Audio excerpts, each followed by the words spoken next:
Fight film. It's really good. It was really good. Um, this is a slow ass month for boxing. So since I wasn't gonna be on live stream for a good long while, probably not until the 24th, I figured I'd do something like this, man. Stay connected with the my followers. So let's just do a little Q&A session. I'm gonna have the film studies that I can play from the zone in the background. No sound. You can ask pretty much whatever you like about boxing. About fighters, whatever, man. Current news in boxing, whatever. I'm down. What's good? PBC, what up? Coach Joey, what up? XMB was good. Coach, how do we win? Control everything. That's how you win. A vague question, vague answer.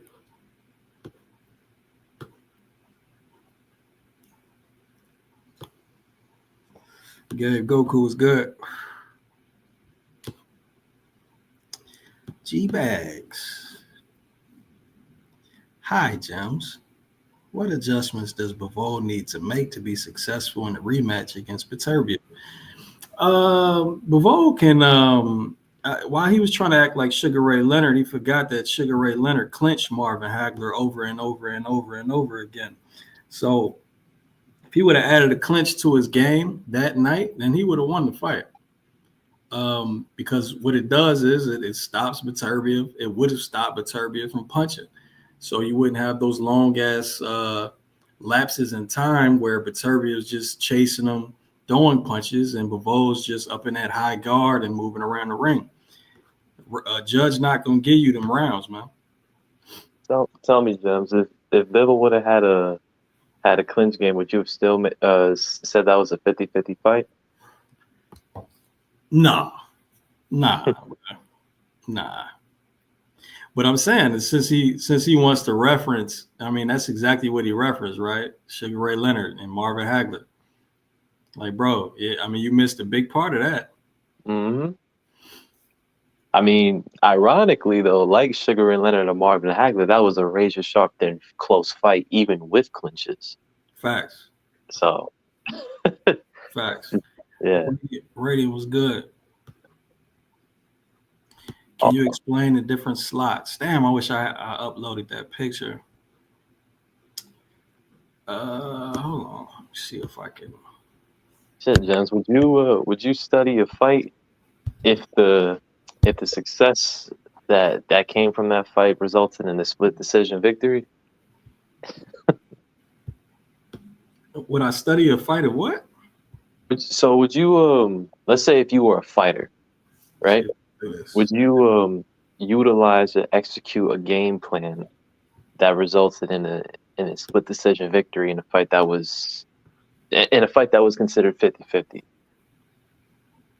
Hold on, let me answer this first. So if you could see that on the screen, this explains the slots.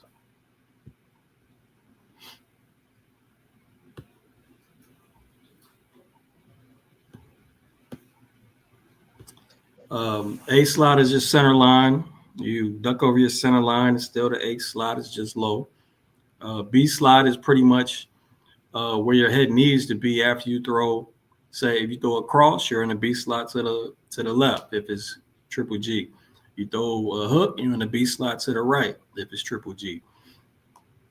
C slot is loading over that back leg or lead leg. And what you said? So if you were either a fighter or a trainer, would you? Actually, no, never mind. It's a dumb question. All right, good.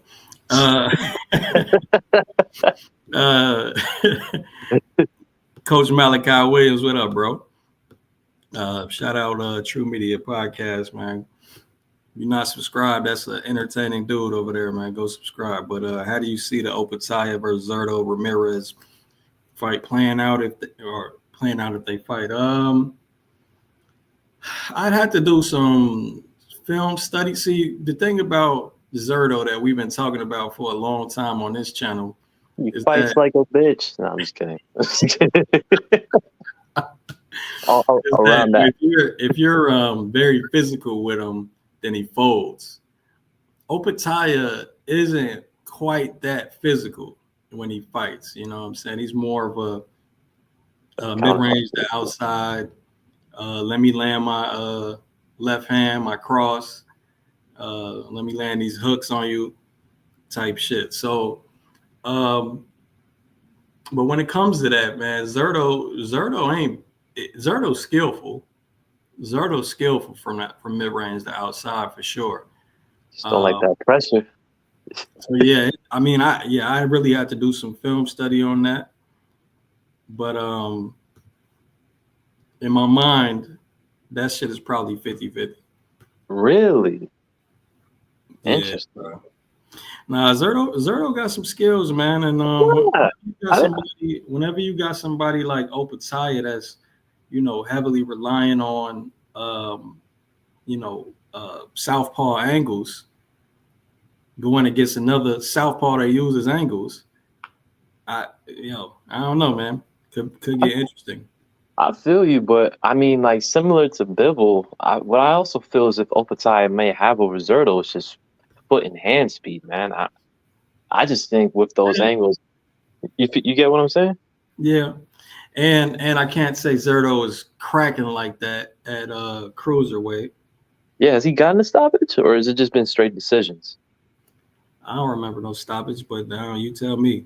Yeah, I think he's only had 2 decisions, and even against Billiam Smith, he hit everything that he could, and Smith didn't go down. And this was Zurdo, who was knocking just about everybody out outside of Bivol at 175.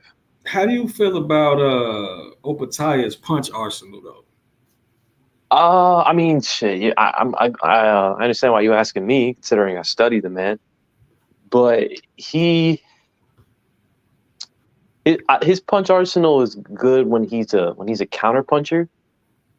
But if I remember correctly, like just to answer that question better, do you know whether Zurdo throws a lot of single mid-range jabs? I can't remember, bro. Because if he's a fighter who's heavily relying on the jab but lacks defensive responsibility, Opetaya can whoop his ass. Yeah, I feel you on that one. But yeah, I just don't remember.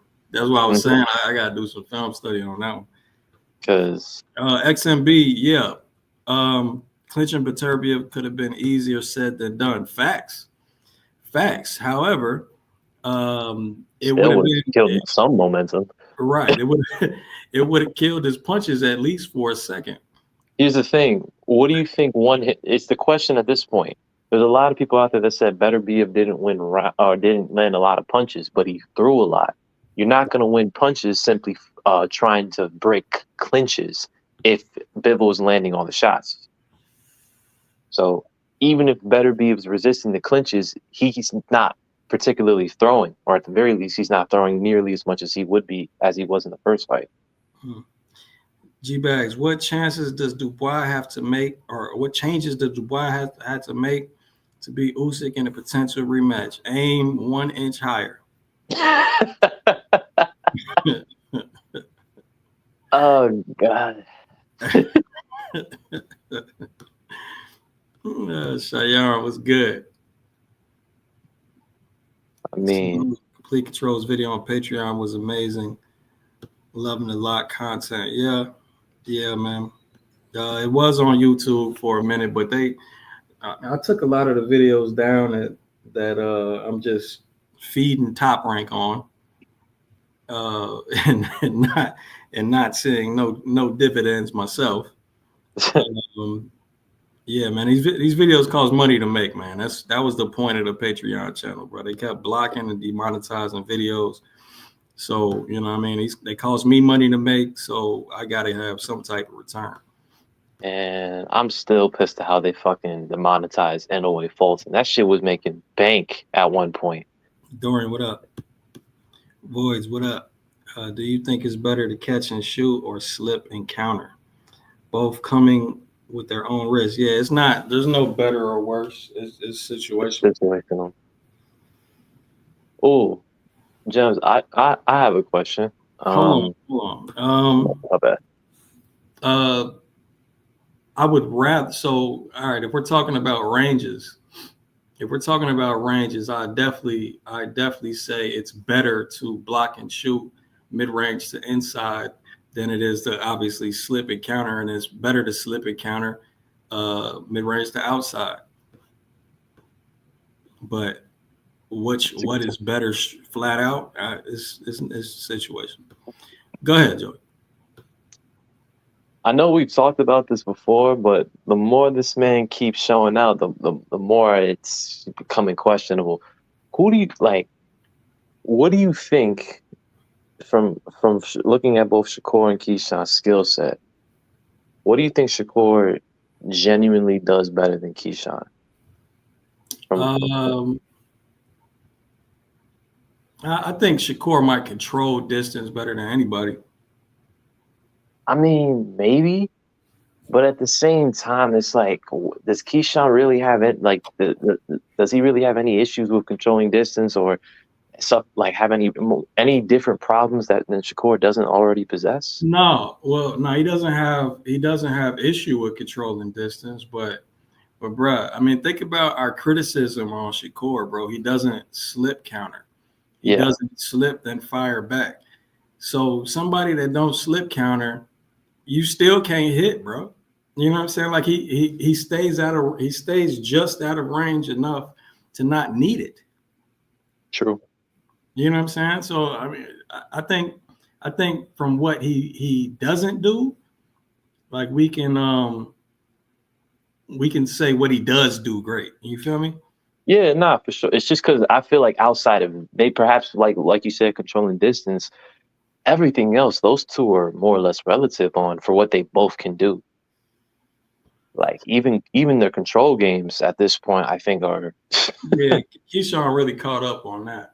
Yeah, like when I saw that video of what he was doing against Maduena, I was just like, bro, there's nothing he's doing there's nothing Shakur is doing that Keyshawn hasn't demonstrated so in recent fights. So, I could probably. I mean, if I thought about it, if I sat here and thought about it, I'd probably think of some more shit. But it's a lot of questions. Prime Pacquiao or Prime Crawford? Stylistically is Crawford, bro. Stylistically is Crawford, but Crawford alien. Crawford get caught early and get his lights put out. But and Prime Pacquiao. If it goes to decision, if it goes to decision, it's Crawford. Yeah. This is Prime Pacquiao. So outside of Floyd, I wouldn't really give anybody a clear cut win against him. Nah, ain't no clear cut win. I mean, it's just, bro, you're not gonna get used to that speed till you in the ring, man. Exactly. And Crawford's gonna lose the first 2 rounds. Right, it's a slow starter and all that, but yeah, you're not gonna get used to anything Pacquiao is doing till you're in the ring.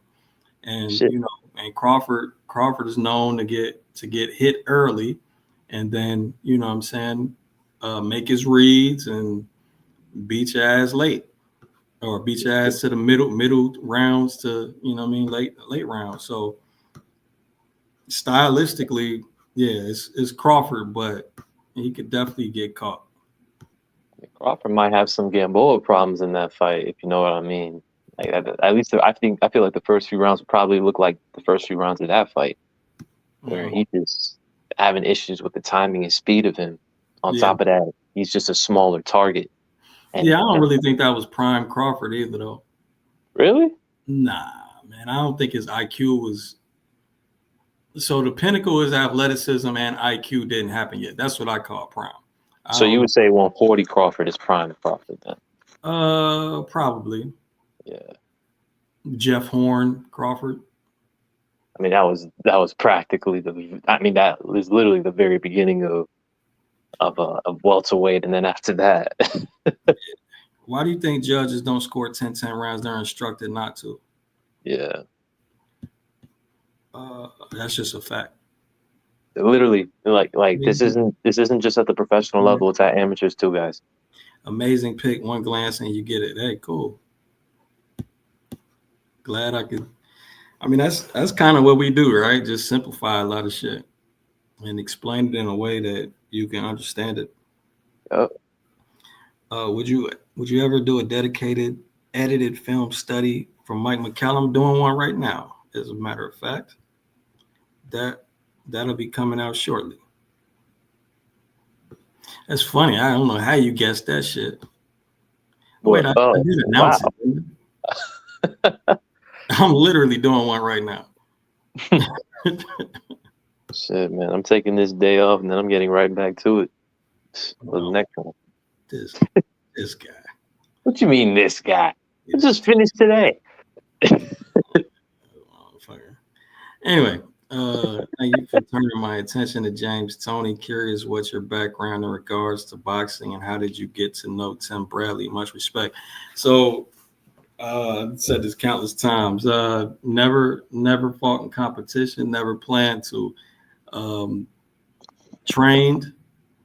Never fought competition, and then the rest of this shit's been film study. Tim Bradley met me through boxing jumps. I met Tim Bradley 6 months after I started the channel. He showed up in the comment section. He might show up tonight, actually. But he showed up in the comment section, and I didn't believe it was him. And we chopped it up, exchanged emails, and now that's the homie.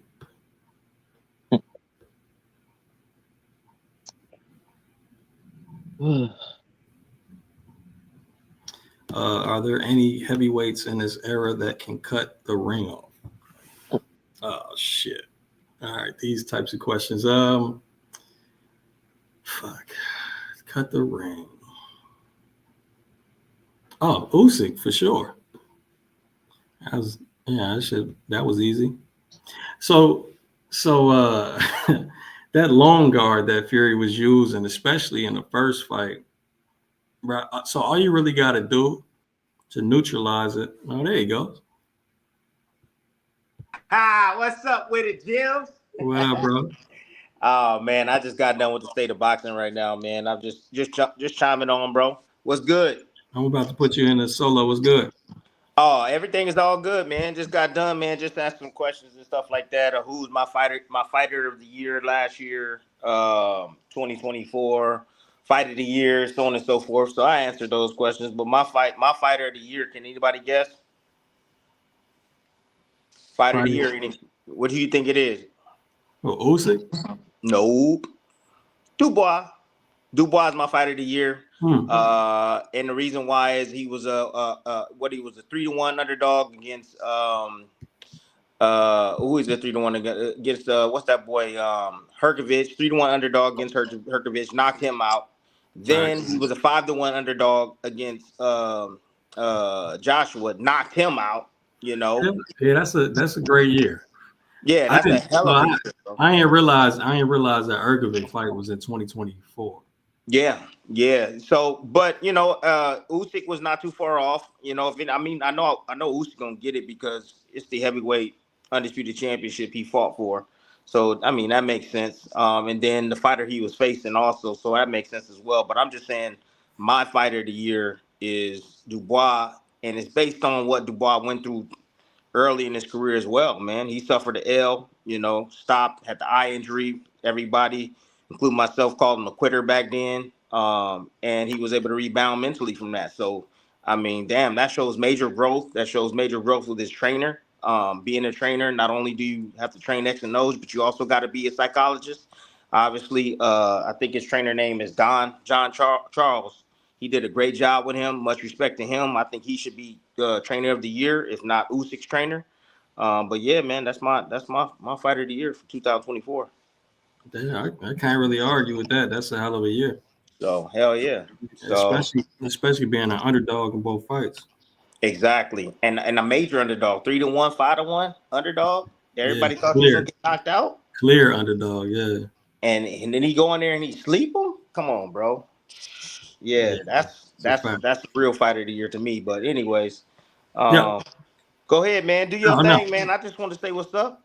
Oh, okay. Yeah, real quick. I just finished answering this question. That long guard that that Fury was using in the first fight. Look, so without space to move your feet, when you got that long guard, when you're utilizing the long guard, that shit is worthless. That's why on the ropes he was getting hit so goddamn easy by Usyk, because he ain't had nowhere to back up to. So now you just got outstretched arms. So as soon as Usyk do that, probing level change shit he likes to do, he's right in there, and there's nowhere for Tyson Fury to go. So when it was working, all Usyk really did was start cutting off the ring and closing distance further before he started his attack, and then he got to beating his ass. That's really what happened. But Usyk is hell yeah, he's a heavyweight that can cut off the ring for sure.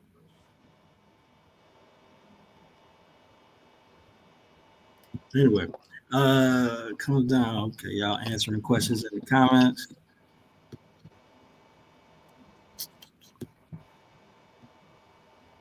Currently at 67 kg. I don't have any clue what that means. What's 67 kg, champ? Was like 150? No, it's actually in the 140s. You looking like you can't hear. No, I'm reading this damn thing. It's too small. Oh, here, I could change the format. Sparring. No, I'm just reading. I'm trying to read it. I'm sparring heavyweights, my coach. Sparring heavyweights? You way too light if you sparring heavyweights. 67. I don't know what 67 kg is, but what's some tactic to do? It's a welterweight. Fighting heavyweights.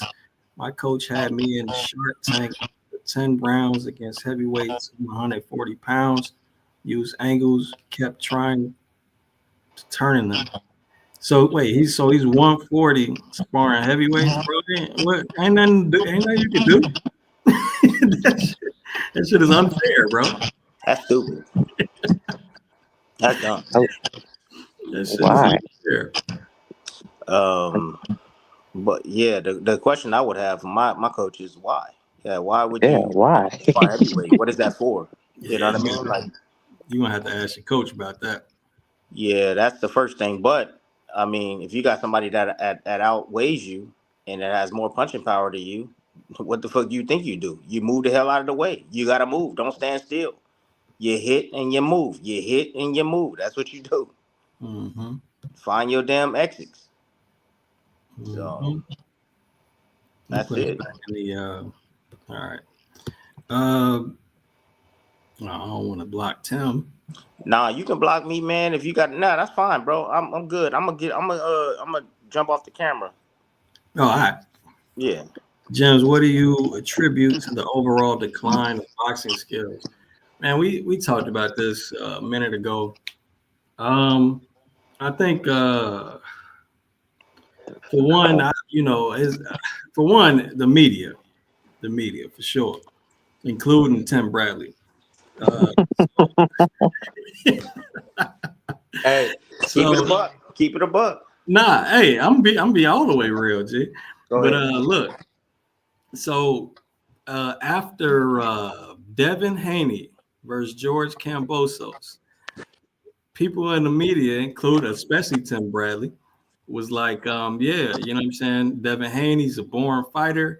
Yeah, you know what I'm saying? And really just getting on him, right? And so I was already cool with him. So I texted him like, bro, why are we getting on the guy that won the fight?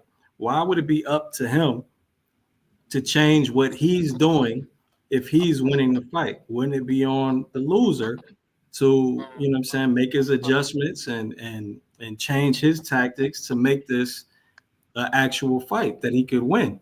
You know what I'm saying? And those adjustments can't just be stay on the outside. You're already down. So you got to make the fight more exciting by trying to close distance. Like, that's how the shit should work. But I think I mean, Tim agreed with me, man. Shout out my homie. Definitely down to earth and definitely a listen to logic. You know, he's a real dude, but he agreed and started to change his tone a little bit when it came to those types of fights, a little bit.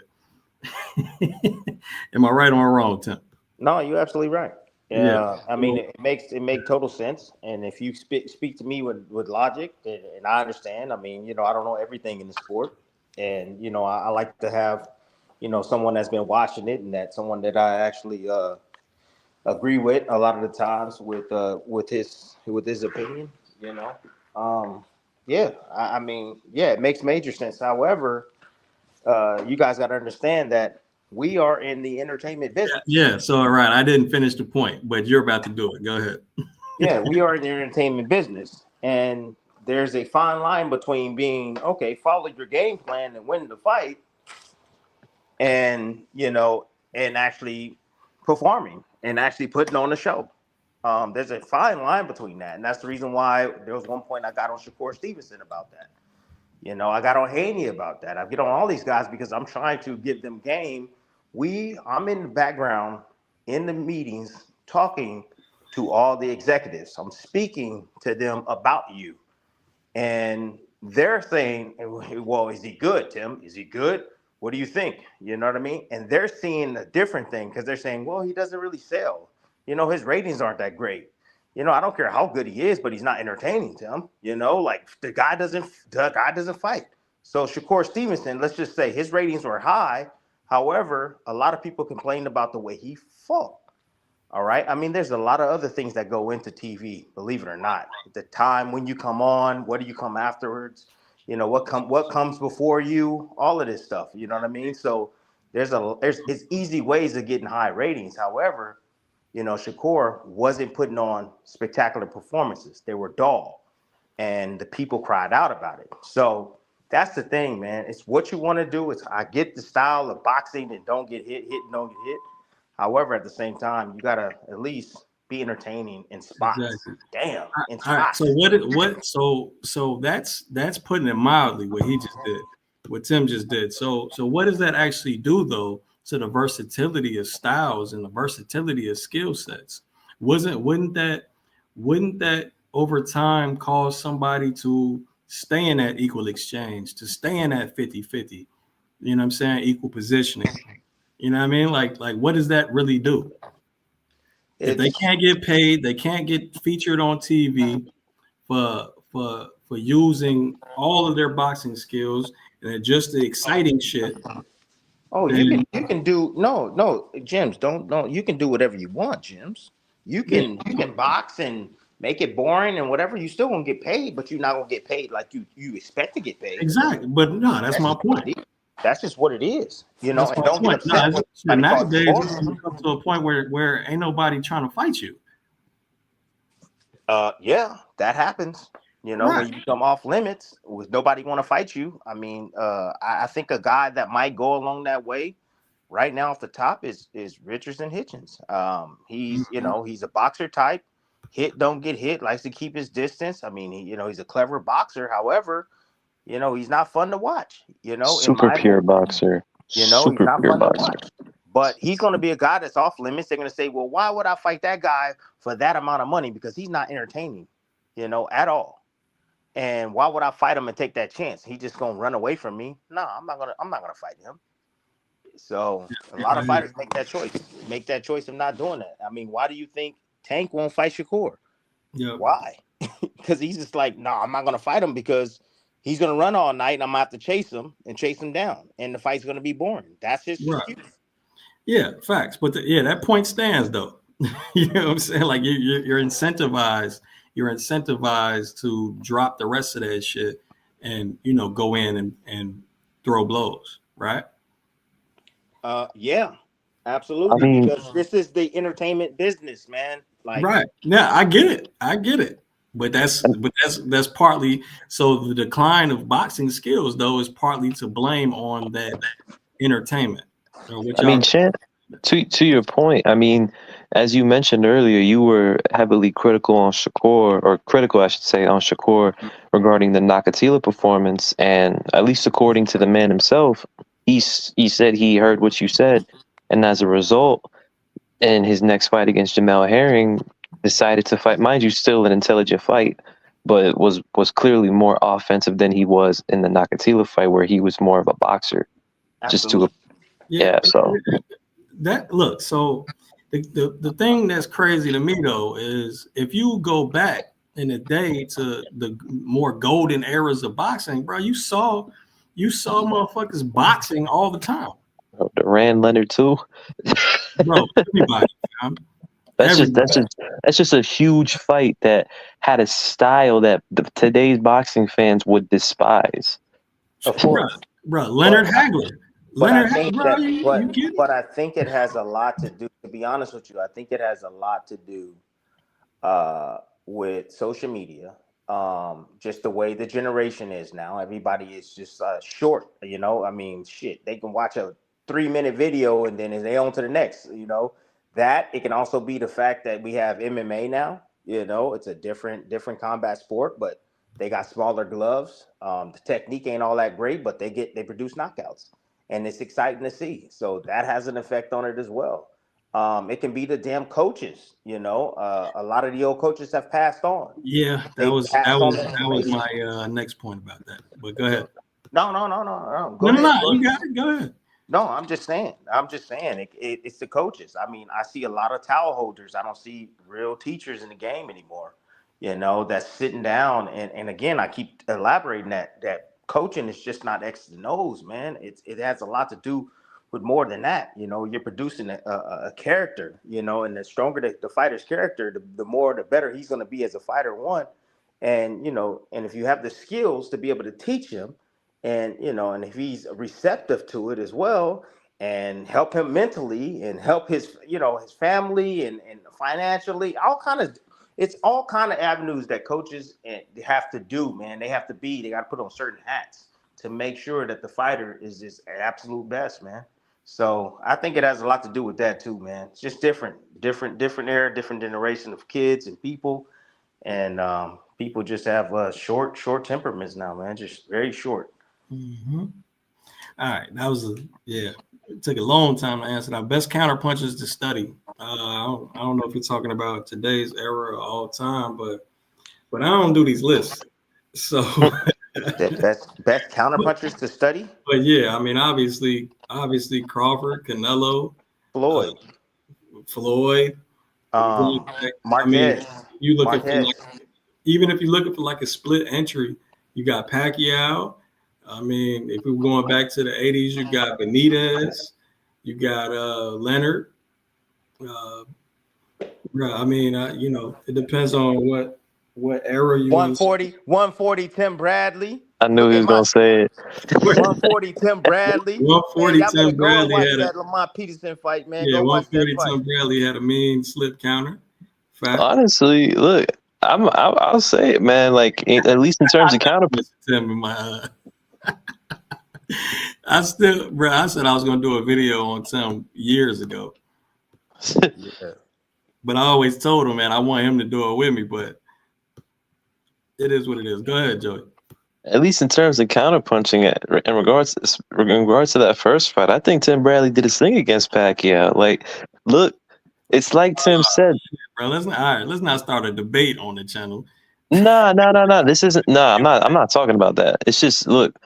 At the end of the day, there was a long time where, like, as Gems, as you already know, where I was like because that fight took place 13 years ago, for where I was probably a victim of the media. Then when coming back and watching that fight as an analyst, I realized how much shit I really missed during that fight, in particular as to what Tim was doing correctly. Yeah. Like, and on top of that, how often he was getting out of the way of them straight left hands. Yeah. Yeah, shit was looking like it was landing, but it wasn't. But it wasn't. Look, so I remember watching the fight in real time, and when they read the decision, I remember being surprised they didn't give it to Pacquiao, but I thought it was a damn close fight. But Pacquiao was obviously the money. You know Of what I'm saying? course. So Vegas too. yeah, I was surprised at the decision. Same with Jeff Horn with Pacquiao. I was surprised they gave that shit to him. But Well, I mean, looking back at the fight, unless you got some type of bias, you obviously that's a close fight, bro. Yeah, nah. When I went back and watched that, like with just no Before you bias watching Triggs, what up? Go ahead. with no bias whatsoever, that fight was like when my scorecard I believe was 4-4 with two swing rounds. yep, So yep. I Very, was like, very, very close fight. But I'll tell everybody this: you can't stop God's plan. Period. Don't matter what it is, you can't stop it. And I'm gonna just leave it at that. Yo, Jams, do you think Haney does better against Tank than he would against Ryan? Haney did fine against Ryan aside from holding the phone and fighting smarter. the answer is no. Look, At least, or the answer assumption is no. the answer is no. But yeah, I think people not really remembering that in the rounds Haney ain't get hurt in. He was clearly winning. He's clearly winning them, fam. You remember what Ryan was doing, bro? Jack shit. Yeah, why he was going into the scary shell against somebody with no inside game. He was gassed them rounds, man. He wasn't doing anything. Or he was just using lateral movement, not doing nothing. So I remember the scorecards, right? One of them was real close. And it was It was a draw. Yeah, it was right. Was it a draw? It was a draw. Right. And it's actually, mathematically possible and deservingly so. Ryan Garcia, I'm telling you, it was round at the round where the man ain't do shit. And then it was the rounds where he hurt Haney. But obviously I agreed with the decision because if we was watching a street fight and motherfucker get knocked down 3 times, you're not gonna see the other do it once. Ain't lying on that. I ain't gonna lie. Hey, that's that's exactly why Virgil Ortiz lost to Boachuk. Did he though? What them, bro? It was a bunch I'm just saying, like, not because I'm just regarding the decision itself. I mean, obviously they gave him the decision, but bro, he got knocked down twice, and the rest of the rounds were close as fuck. But James, what about by that logic? What did you think of? How did you score Fury Wilder 1? Fury Wilder 1. I said at the end of Fury Wilder 1 that Wilder needs a knockout to win. And then he got that big ass knockdown, and that I thought, Fury was dead on, but Fury got up. So I think Fury should have won the fight. But like, just like you said, if we saw a street fight, we saw one guy out for like almost 10 full seconds, back laid out, he just gets up and finishes the rest of the fight. Who you gonna say really? What are you gonna? Especially if it's the 12th round, it's the last thing you remember. Yeah, facts. You're right. I mean, in the street fight, that shit don't work on that one. But I'm saying, boxing is scored by rounds. But it is. I just remember saying, man, he needed a knockout to win. Nah, for sure. Because knockout, not knock down, knock out. Because the thing is, like you said, with the knockdowns, people, a lot of fans forget that boxing is scored by a round basis. So there was a lot of people that said, "Oh my God, they tried to rob Ryan with the 114." I'm like, bro, how many? If they gave Ryan every round that he won. He won the first round.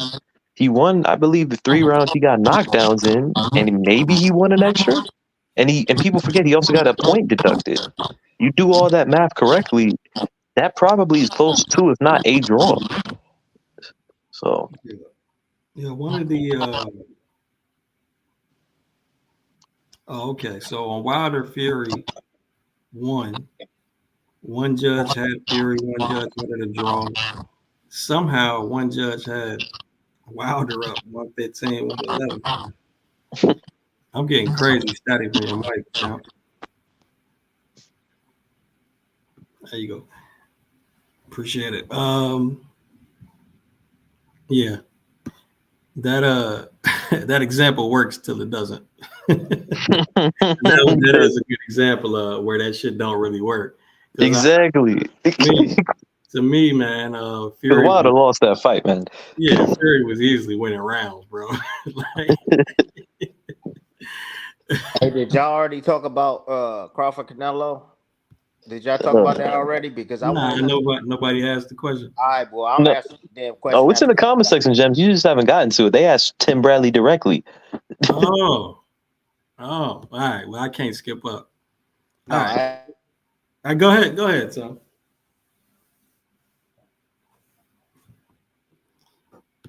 What happened? oh no, I'm here. No, I'm here. No. Go ahead and handle it. That's a question right there for you. Yeah, I'm way back, bro. All right, this is gonna be speed rounds real quick. God damn it.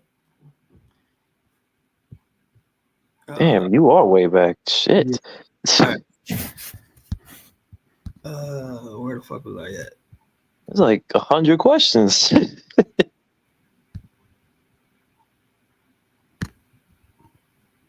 I answered that. I love boxing. That's what brought me to boxing. Training and film study.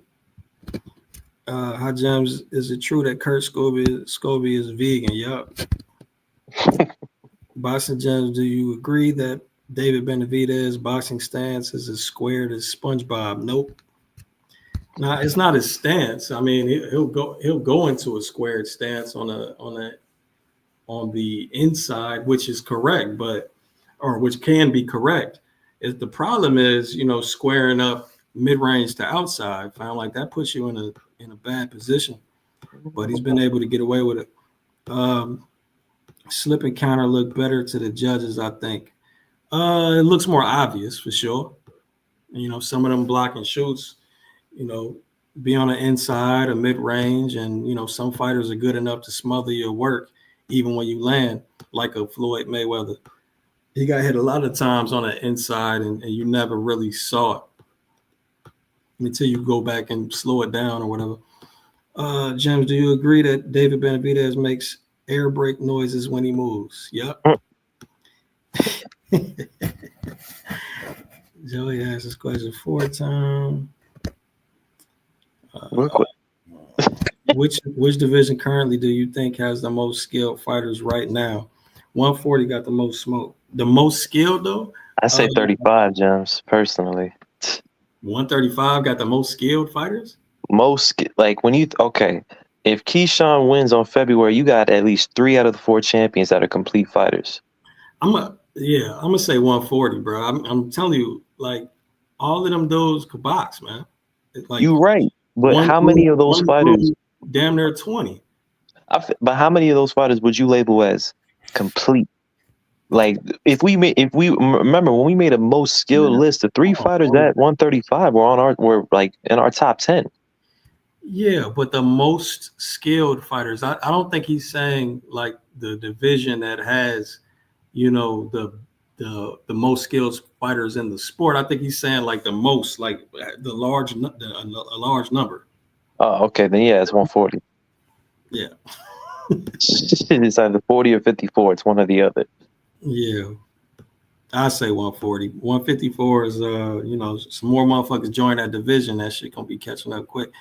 Why are some fighters slow starters? Is there any technical reason behind that? Of course, they're making reads. Fighters that aren't slow starters usually get knocked out eventually. Abdullah Mason, Jarana is not knocked out, but they've felt the bad end of that. Crawford versus the 4 Kings. He could compete. I started fast. Shit. I started fast. I ain't get knocked out though, Jim. I'm just saying though. I started quick. Anyways, go ahead. Bro, I don't remember you starting fast. Hold on now. What do you consider starting fast? Shit, getting my jab established early, starting to land. Oh, motherfucker. We already talking different language. Shit, getting my jab established early, countering early, like getting my shit off. I'm saying you get the jab established. Doesn't that mean you're not starting off fast? Doesn't that mean you What making you your mean? reads? Huh? Making my reads? No, I'm just saying starting fast to me. Starting fast to me is actually starting the action, getting to the action, not sitting there waiting on some shit. I'm Oh creating. yeah. I'm creating shit. That's That's not what what I'm starting saying. fast mean to me. Nah. That's not what I'm saying though. What you saying, I'm, Blair? I'm not saying. I'm not saying. So I'm not saying a slow starter don't throw no punches. Bruh, if you don't establish the jab, I don't know what you're doing. If you just go out there and you just moving and don't not throwing punches for that, like what how could you really make true reads off of that? That's Adrian Broner. He's a super slow starter. Yeah, you definitely. Yeah, I'm not talking about. So establishing the jab is part of a slow start, or what I'm saying, or maybe not slow, not fast, but yeah, part of establishing the jab is definitely could be a slow start. Chap, you're not thinking about Joey brought him up. You're not thinking about a fighter like Jaron Ennis who's gonna come out and throw a combination. Or Abdullah Mason, who's throwing backhand uppercuts. Yeah, Abdullah Mason with the backhand uppercuts in a fight that you commentated on. Like that's starting fast. Yeah, that is starting fast. That's just starting just motherfucking reckless. Like, bro, Exactly. That's just that's reckless. what that's what James But means by when he said that shit. that comes with experience, though. That comes with Crawford. experience. Oh, Crawford versus Four Kings. Yeah, he could compete, but nah, bro, that's tough for Crawford. I mean, that's better than any fight. Those are better than any fighters that Crawford's been fought against by far. Yeah, it's hard to say. I mean, he hasn't fought that level of competition. Nobody has.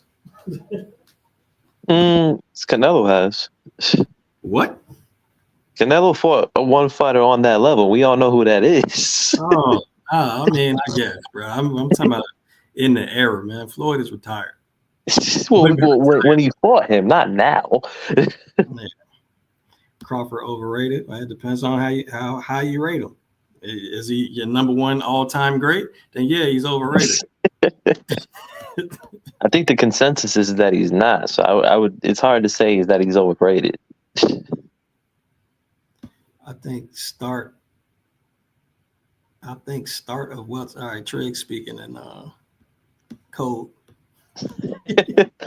Shakur has a better garment of. Okay, answering the question. Damn, man, this shit's. Oh, this is Body Shot. I was like, who is this? I got a question on a control video. Yeah, man, just blurt it out.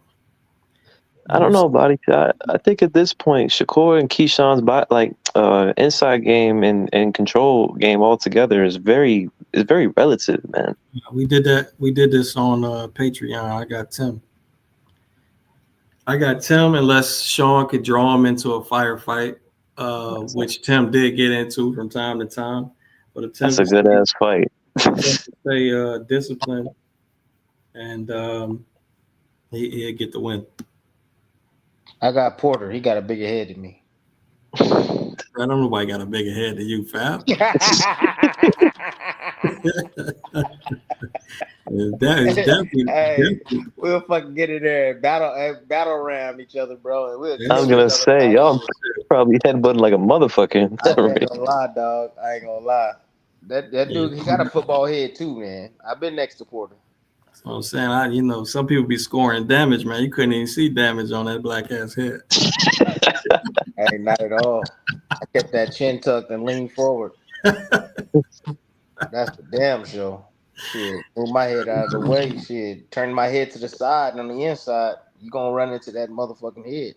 Nah, so Sean Porter butt you and headbutt you because he's kind of reckless when he runs inside. But you were very skilled at headbutting.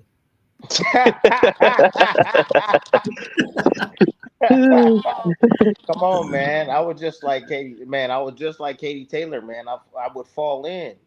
I would fall in. I would look for the pocket and I would fall in head first, just like Katie Taylor does. Oh my gosh, Katie Taylor was bad with it. She deserved a point deduction for that shit. Man, but that's what it is. She's looking for contact and she's leaning forward and her leaving her feet behind and not stepping inside. With her feet. So that's why she creates all those headbutts. Go ahead, Jim. Yeah, what are some current flaws you see in Keyshawn Davis's game? We got a film study coming out next week. Oh shoot, I rather ask Tim. Like Tim, what would you what percentage would you give Keyshawn Barenchik? Like, what's your percentage on that fight? Nah, fuck all that. Let's ask the question, man. All right. What are some of the current flaws you see in Keyshawn Davis's game, champ? Oh, I ain't got that motherfucker fresh in my head. I don't know. I'll just tell you one thing that I see. As of late, I've been seeing Coach, you go next. concentration. Oh, Lack of concentration thereof, lack of concentration, stamina late. As far as his skill set go, I gotta watch film on him, but I can't do anything off the top of my head. Go ahead, Coach. champ, you kind of beat me to it when you said concentration. That was concentration, and I mean this was more in the Beterbiev fight, but the question is, how can he perform without without the need of his corner? Is he over relying on it, or can he think for his own? So, well, as of right now, he's still relying on his corner, and he believes and trusts in his corner. But again, over time, and again, the longevity of him working with Bo Magnum, he will get to that point. Even Crawford still relies on his corner to tell him what's going on inside the ring. But there comes a time, man, where a fighter doesn't really just need a corner to really, honest to God truth, to just give him water, to be honest with you. And maybe give you a little tip here and there if you don't see certain things, but from the outside looking in. But I've seen improvement from Keyshawn in that regard, though, for sure. Yeah. But the only other thing I could think of is backing out straight lines early. yeah, but like that's just bound to take place for a fighter who controls distance. Like there's times like when I was studying this man, I think the very first time when he backed out and whichever fight it was, he was moving he was taking C steps, and then he would revert to moving straight lines depending on how fast. Brother, I mean, from what we just said, all right. So relying on the corner still got something to do with experience and boxing IQ. And backing out in straight lines, yeah, he does it, but eventually he's gonna set a trap doing it. So from what we said, that little shit, the dude is nice, man. The boy nice, man. That's kind of the point. Yeah, said that shit. Facts. And I'm gonna tell you right now, guys, chat, Jim's don't give anybody no credit like that. I mean, if he's saying you nice, yeah, that's like big props from Jim's, because Jim just like, I be texting him sometimes. I'm like, hey, that boy nice. He'd be like, he all right. I'm just saying, right? Look, man, because when I watch film, on Patreon got me watching film from like every era, and you know what I'm saying, after seeing somebody from the 80s or the 70s fight, and then watching this new era, it's like, bro, nah, man, he all right. Or you say, or you go, he good for this era. He good. He good. Oh, James, you must have been hella confused when there was motherfuckers coming up to you being like, yo, what you think of Kid Austin, man? You think he's nice? You think he's nice, bro? Anyway, Crawford versus Charlo. Would you want to see it? Who you favor? That is the fight I wanted to see Crawford in. That I is feel that was the Crawford at this main fight I point. want to see at 154. Um, Crawford, but who do I think wins? I At think this it's point, no at this point, bro. I don't. Do we even? Does that even two count? weight classes coming off a layoff. Yeah, at this point, yeah, Crawford wins. But at first, I would have said that was 50-50. nearing a 50-50. Like when he first moved up to 154, when they was really talking about Absolutely, it. But anyway, I agree. I mean, outside of the thing that Crawford has over Charlo is it's boxing IQ. He's a much smarter fighter oh, in there we go. terms of Finally. Good. yeah, is boxing IQ in terms of being a much smarter fighter and making the right decisions. Like we saw with Charlo versus uh what was his what was his name? Castano. The the the tools to beat Castano were simple, but he couldn't employ them because he didn't do it. He had the skills to do so, but he didn't have the boxing IQ to actually execute it, and that's what made the fight so competitive. Just to let y'all know, I'm gonna skip questions that I answered already. Tim, Hi guys. uh, What's Okay. up, baby? if Crawford and Canelo fight, how would it play out? Oh, how would it play out? Interesting. It just depends on how Canelo comes out. To be honest with you, I've seen Canelo come out a couple of ways. I've seen him come out. He usually takes his time. He's usually like to establish distance first. Occasional jab. Of course, that left hook. I've seen him come out, and I actually see him backpedaling. If you go back and watch the Charlo fight, he actually starts off boxing, moving around. Just using the ring. Just taking a look at Charlo. Feeling the punching power and stuff. See, it's going to be important for Crawford to get off to a quick start. Crawford's going to have to win majority of the rounds. The first 6 rounds, he's going to have to win majority of those rounds. I'm talking about 4, or even 3-3 or 4-2. If he can win 4-2, then in the later half of the fight, where I feel that Shakur, excuse me, he talking shit about me. If Canelo starts to fade late. I've noticed the pattern. I noticed it Superstition. in I've known it in three. I known it in. I saw it in 3 fights already. Around 8 rounds, he started to let off the gas a little bit. I don't know if that has to do with the 66 fights that he's had. I don't know if it has to do with him with all the training camps he's been through. A lot of wear and tear on his body. I don't even know if it's just, he's just not entertained. He gets to a certain point, he doesn't knock the guy out, and then he's just like, "Fuck it, I'm a cruise." I don't know what it is, but the 8th round, he started to slow down a bit. So if Crawford can be alive early on and finish strong and start to make Canelo pay, um, and with this counterpunching, Canelo gets complacent with his defense. Also, when he starts to get tired, he gets real complacent. He starts to walk forward. Crawford to be able to, use that southpaw stance. I believe his southpaw stance was his best for him. There's 2 punches that I like for Crawford to use, and that's the 2-1 combination. Canelo struggles against guys when they use the 2-1 combination. If you go back and watch the Lara fight, you see the same punch landing over and over and over on Canelo Alvarez. I feel that Crawford can beat him on points. Of course, Canelo is a big puncher. I worry because Crawford gets hit with right hands. He pulls straight back in straight lines a lot of the times. Sometimes he'll just get, I don't know, he'll get caught just being lackadaisical at spots. You saw that in the Madrimov fight when you switch the rhythm up on him, and you make it, you change the rhythm up, then you're able to catch him in spots and surprise him in spots. Madrimov was able to do that. But Canelo doesn't really have that, but he do have a hell of a right hook, and he uses that against the southpaw. He also has the left hook outside on the wing he likes to use against the southpaw. And every time he close distance, he's always coming behind with the double jab, right hand, either bolo to the body against the southpaw or a looping right hand over the top. And so with those patterns that I'm saying, I think a guy like Crawford will be able to make him pay. And Canelo loads up with shots all the time. If he's throwing the right hand, the left hand is down, and vice versa. I think that Crawford, if he really pays attention to what Canelo really does when he's facing against a southpaw, That's where it's at. The southpaw stance. Fuck the orthodox stance. Fight him from the southpaw stance.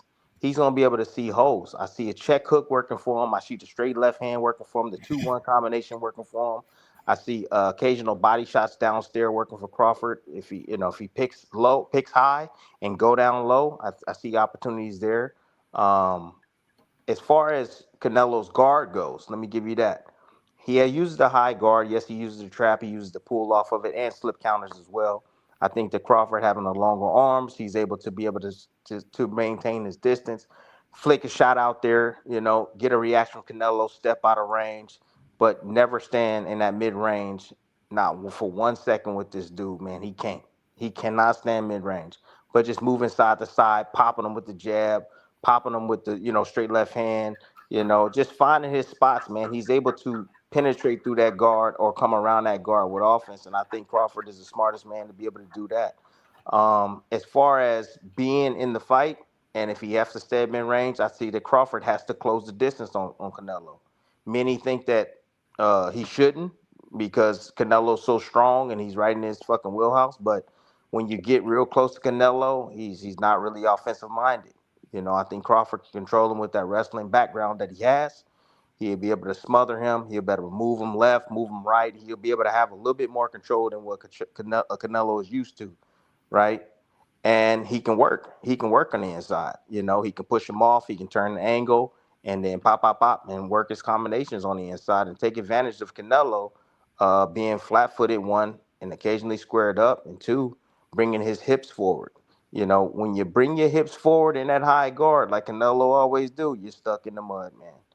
And I see that a lot of times with him. And I think that Crawford, having that wrestling background, he'll be able to take advantage of it on the inside too, but close, not at mid-range. Mid-range is dangerous for Crawford. Fuck mid-range. It's outside or all the way in. Nothing in between. Do not stand mid-range with Canelo because he got those hammers. And I see Crawford. He'll win the fight if he does that, man. It's easier said than done, but that's what I see. And that's the reason why I'm favoring Crawford to win. I just think that Crawford has the will to win, man, and he'll win at all costs, and he'll do whatever it takes. I was the one to tell Crawford. I told Crawford, I said, "Hey, Crawford, he asked me in the Sean Porter fight, am I down?" And I'm like, "I fucking believe you are down." And he stepped on the gas, and next thing you know, Sean Porter's on the canvas, and I'm like, "Holy shit! Like, really? That's crazy." So I just thought, man, I have a hard time seeing Crawford lose. I know Canelo's big. I know he's strong and all of that. But Canelo, to me, has always struggled against superior boxers. And I believe that Crawford has the skill set to be able to figure it out in there, man, and avoid getting hit with all that power from Canelo. So that's my opinion about the fight, man. I hope you guys follow me. So yeah, man. Yeah, go if you're not subscribed to Tim Bradley's channel, I don't know why. I don't know what's wrong with you. Go listen to a Hall of Famer, bro. You love boxing, go listen to a Hall of Famer. Hey, I want to know, James, what's your concern? What is your biggest concern about Crawford Canelo? The right hand for me is the biggest concern. And I'll tell you one more thing. No one has ever attacked Crawford's body. No one. Well, it's because it's hard to get there. Exactly. But again, that mid-range that I'm talking about, Crawford not being in that mid-range. Yeah. If he stays in that mid-range, that body. He needs to be outside of smothering. I mean, I completely agree with that part of that your assessment. But I do think that it would be very, very, very, very hard for Crawford to hurt Canelo. You know what I'm saying? And if that's the case, if I'm Team Canelo, anytime Crawford moves to punch, I'm punching. That would be my game plan. You're saying move to punch? Anytime Crawford moves like he's gonna punch, I'm punching. You understand? So just basically the game plan is punch with him. But is that but from what you've been watching with Canelo, is that no, that's not a part of it. No, that's not what he does. It's not a part of Canelo. But that's not hard to Trey, just like, you know what I'm saying, tomato cans do that. You know what I mean? So I think Canelo could do it. It's just I mean, unless he just has some serious mental block where, nah, I got to be skillful. I got to be skillful. You really think that his trainer is that smart? Oh, good question. Yeah, I'm look, just saying, man. all due Everything respect to it has all worked. Everything has worked to this point, right? For Canelo. And he's trained the same way and he's fought the same way every single time. yeah, Every time, the same way. yeah. So that's all I'm saying. Now, the Bro, power, of course, something to okay. worry about. All right, so I say it like this: if they don't go to a game plan like that, that's pretty obvious and pretty simple, then obviously the training or the advice from the corner is not good enough. Well, I mean, you're gonna try to box with Crawford. I mean, so what Canelo is, he comes forward, but he's a counterpuncher. You know, he is a counterpuncher. Yes. so if there's a way to beat Crawford being a patient counterpuncher, but he's also going to adjust on you, and you're also going to give away a lot of free shots to him in that high guard. He's just going to close. He's just going to probe up your guard, close distance, Yep. and go to your body, get out, or smother you and clinch and turn to get the center of the ring back. So I never thought. So if Crawford and Canelo was at the same weight class, it'd be Crawford for me. Mm-hmm. You know what I'm saying? But so his advantage is that he has more punch resistance than Crawford, and he hits harder than Crawford. That's his real advantage, bro. So if you're not using that advantage and doing something as simple as Crawford throws a jab, I'm punching with a hook at the same time. Mm-hmm. Crawford throws the backhand, I'm punching over that bitch. You know what I'm saying? If you can't do something as simple as that to a guy that's much smaller than you, then look, it's on you that you lost. Yeah. I Well, mean, do you ever see? Oh, Coach, do you see any weakness in Canelo when you run numbers on him and he shells up and he goes in an active, high guard? Do you see those moments in the fight? Like you Yeah. go back and you watch that Berlanga fight and you see Berlanga when he started to let numbers go, Canelo was sitting there trying to deflect punches and blocking and some of that stuff got in between, but you didn't see any firepower coming right back from Canelo. Yeah, he's declined. And Munguia was even worse. oh my Exactly. God, he was getting hit clean. Exactly. And that's my point. That's the point that I'm saying. Like somebody like Crawford, I mean, I see that. I know he sees it, you know. And those are moments that I feel that he can take advantage. He can run those numbers. So like in the Madrimal fight, I told him after the fact when I spoke to him personally, I said, "Hey man," I was like, "Bro, why did it take you so long to start running numbers on this dude?" And he was just like, "Man, I didn't figure it out until then, man." I was just like, "Dude, I saw that shit a long time ago watching film study. Bro, you should have ran numbers on him. The combinations, you put him up in that high guard, he won't fucking throw.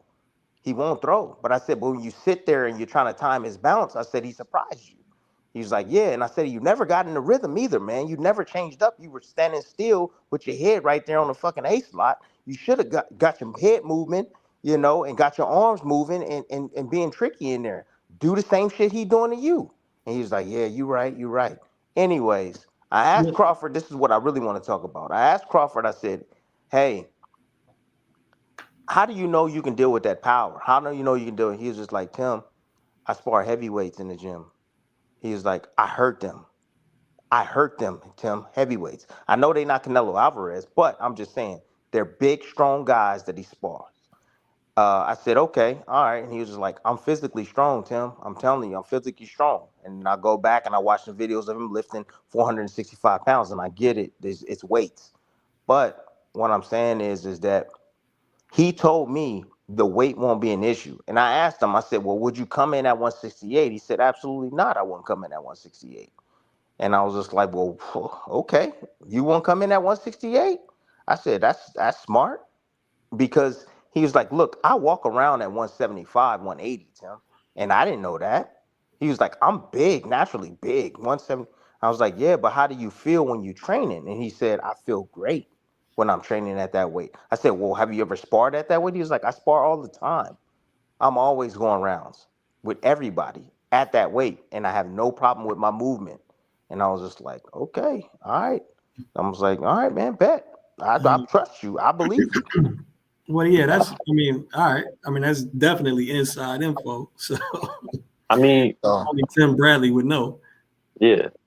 It's just my thing is, and this is an intangible. This is less film and more just on if you just paying attention to Canelo's history. Even the best boxers that Canelo has gone up against, and just in terms of fighting off the back foot, counter punching and maintaining distance, for whether it's Floyd, Lara, Bivol. I don't know what it is about Canelo's style, but the judges favor it. That's the thing. Like, so my thing is, can Crawford potentially beat Canelo? Perhaps on our scorecards, if he can both take the power of Canelo Alvarez as and yeah, if he can sustain his power and he can catch him cleanly. But if but the question I'm wondering is, will the judges I give gotta him keep the it moving. benefit of the doubt? Go ahead. Yeah, will the judges give him the benefit of the doubt? We saw Bivol, who, at least in my opinion, won at least 9 rounds against Canelo Alvarez. All 3 judges gave him Bivol 7. He doesn't win that 12th round, he gets a draw. We saw Floyd Mayweather put on a clinic, and yet somehow, in some way, he got a majority decision. We saw Lara, mind you, the fight was competitive, but Lara was boxing well, and they gave the split decision to Canelo. Just saying, you're it's absolutely Yeah, right. You I hear absolutely you. right. No. You're right, dude. I had a judging call this morning. They're doing something different. They're having different scorecards. The WBC is implementing different scorecards now. All right. I won't explain it right now, right to you guys right now, but I can just tell you this. They were talking about what they look for. And I keep telling you guys it's effective punching, right? But what I've come up with is that from listening to them, they're looking for reactions to Yeah, the punches. the actual effect. Yeah, facts. They're looking for, so it's not effective punching, it's the reactions of the fighter. Right. So the fighter that's taking the shot. So like I might land a jab and you stagger back, right? You saying that shit, that wasn't a hard jab at all. However, the judges are looking at the effect that jab had on that guy, what the reaction was, right? So what you saying is I mean, shit, you're right. If Canelo lands on the smaller guy and Crawford gets, you know, pushed 3 feet over here or 3 feet over there, and he's reacting funny to them shots, of course, Canelo's gonna win a lot of those rounds. And Canelo knows the system because Canelo throws power punches. exactly. Remember, this right here, this is the Canelo era right now. Canelo is the face of boxing, okay? And just like Floyd Mayweather was, the system was formulated around Floyd Mayweather where defense was the key. It's no longer that. It's more formulated around Canelo and the power punching. And being in Mexico with the WBC, I know he knows this, and that's the reason why he throws all these shots hard as fuck, because he wants an effect from his opposition. And he's gonna win a lot of rounds. Maybe even if he just landed 1 shot or 2 shots and the other guy pepper him with shit and he still keep coming forward, guess who's gonna win the round? 9 times out of 10, it's going to be Canelo Alvarez. So that's a great point, man. That is a great ass point, bro. And I didn't think about that. Like Oh shit, I did. that was my main thing. It's just like when it comes to You Canelo, it's got just that, cards with Canelo. Okay. yeah, Damn. because when it comes down to that, I mean, one, Canelo doesn't really give reactions to many punches. No, he That's one. doesn't. He doesn't. He has the chin down, but even more so than that, Canelo's got a chin, even if he gets hit clean All right. flush. That's Look, man, all right, I gotta cut y'all off, man.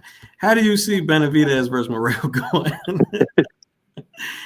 We got a film study out, right? But me personally, I mean, so you saw. I mean, obviously, I agree with most of Jake's thoughts. That's the analyst that did that film study. But I think the fight is 50-50. Experience is a hell of a factor. if Morrell can, they formulated a great game plan and Morrell can stick to the game plan until the fight is over, then you're gonna see a Morrell win. If Morrell, if I'm sorry, Benavidez makes some types of adjustments that makes Morrell have to do something different, then I think we're gonna see the lack of experience show his face, and Morrell's gonna fade and lose. Tim, you got Benavidez Morrell? Can you hear me? Yeah. Oh yeah. I think I'm going with Benavidez. Yeah. I'm going with Benavidez only because, like you said, the experience factor. When I saw Morrell against Hot Rod, not the fact that he can't get better. He can get better, and you can learn from fights. It wasn't his best performance, and neither was Benavidez's last performance. It wasn't his best, and he had hurt hands, and he was injured or whatever during training. So, I'm expecting both these guys to be at their absolute best. But one thing that I saw was that as the fight got later and Morrell didn't get rid of Hot Rod, and Hot Rod started to amount of an attack of his own. He was boxing beautifully off his back foot. He was sneaking Morrell with shots. I really didn't see any adjustments coming from Morrell. I saw a little frustration. I saw a guy that just was like, fuck it, I'm going to go into high guard and I'm just going to try to walk him down now. And I think that's stupid. So if if he Yeah. don't knock you out, I'm thinking to myself, well, what other plan is he gonna have? Yeah, that's what I'm saying. If that original game plan, what I'm saying, does or gets adjusted to or doesn't pan out, can he go to plan B, plan C, Yeah, plan D? I You know don't what I'm see saying? that. Does he have it? You know what I mean? Like, and that's exactly what I was saying. But no, go ahead. I'm sorry for cutting No, you off. I just don't. I just no. Just to your point, I just don't. I didn't see that in the. I didn't see that in the fight with Hot Rod, and I saw him adjust though. He I was like, adjusted to a level change that was working, but yeah, then he stopped doing it. but he always does that level change, bro. Like that level change, left hand over the top, like bro, like that's his bread and butter. Like he Yeah, always level you should have changes kept to to that close shit. distance, to close distance. But I'm not saying that Morrell can't win the fight. He does possess punching power. He does, have a lot of experience as far as the amateur goes and dealing with styles. We know that Benavidez, again, he likes to come forward, be aggressive, lets his hands go. But I just think that once Morrell, again, he if Benavidez is there, he hits him with his best shot, and Benavidez is there with all that pressure, and that volume he likes to punch with, and those combinations, and I just think he's gonna be a little bit too much, or could be a little bit too much for Morrell. But Yeah, I, very I, possible. but my money, if I had to bet on somebody, I'm betting on Benavidez. He might even stop him. I think he might even stop his behind late. That's just it, Yeah, it depends on how it really. Bro, Morrell's a big dude, man. They're both big guys, so I don't know how well Benavidez's power translates to 175. He hit Logic with everything, bro, and couldn't do anything or didn't do anything but gas. But anyway, Tim, you want to set the record straight on Usyk? Or you don't care? Oh, and Usyk, no. See, this was the issue that I had, man, and the one key thing that I forgot to mention was heavyweight. That was the one thing Exactly. that I I forgot. And knew it. I so knew it. And so this is the thing. Like I don't make edits on my videos. And after I posted it, I just let it go and let it be. However, like I don't make edits because I'm not in that. I don't, I don't know. I don't know. I'm not in that field. But anyways, make a long story short, what I meant to say was heavyweight, all time great. Of course, Usyk is an all-time great. He is. He's an all-time great cruiserweight. He's right there with Holyfield.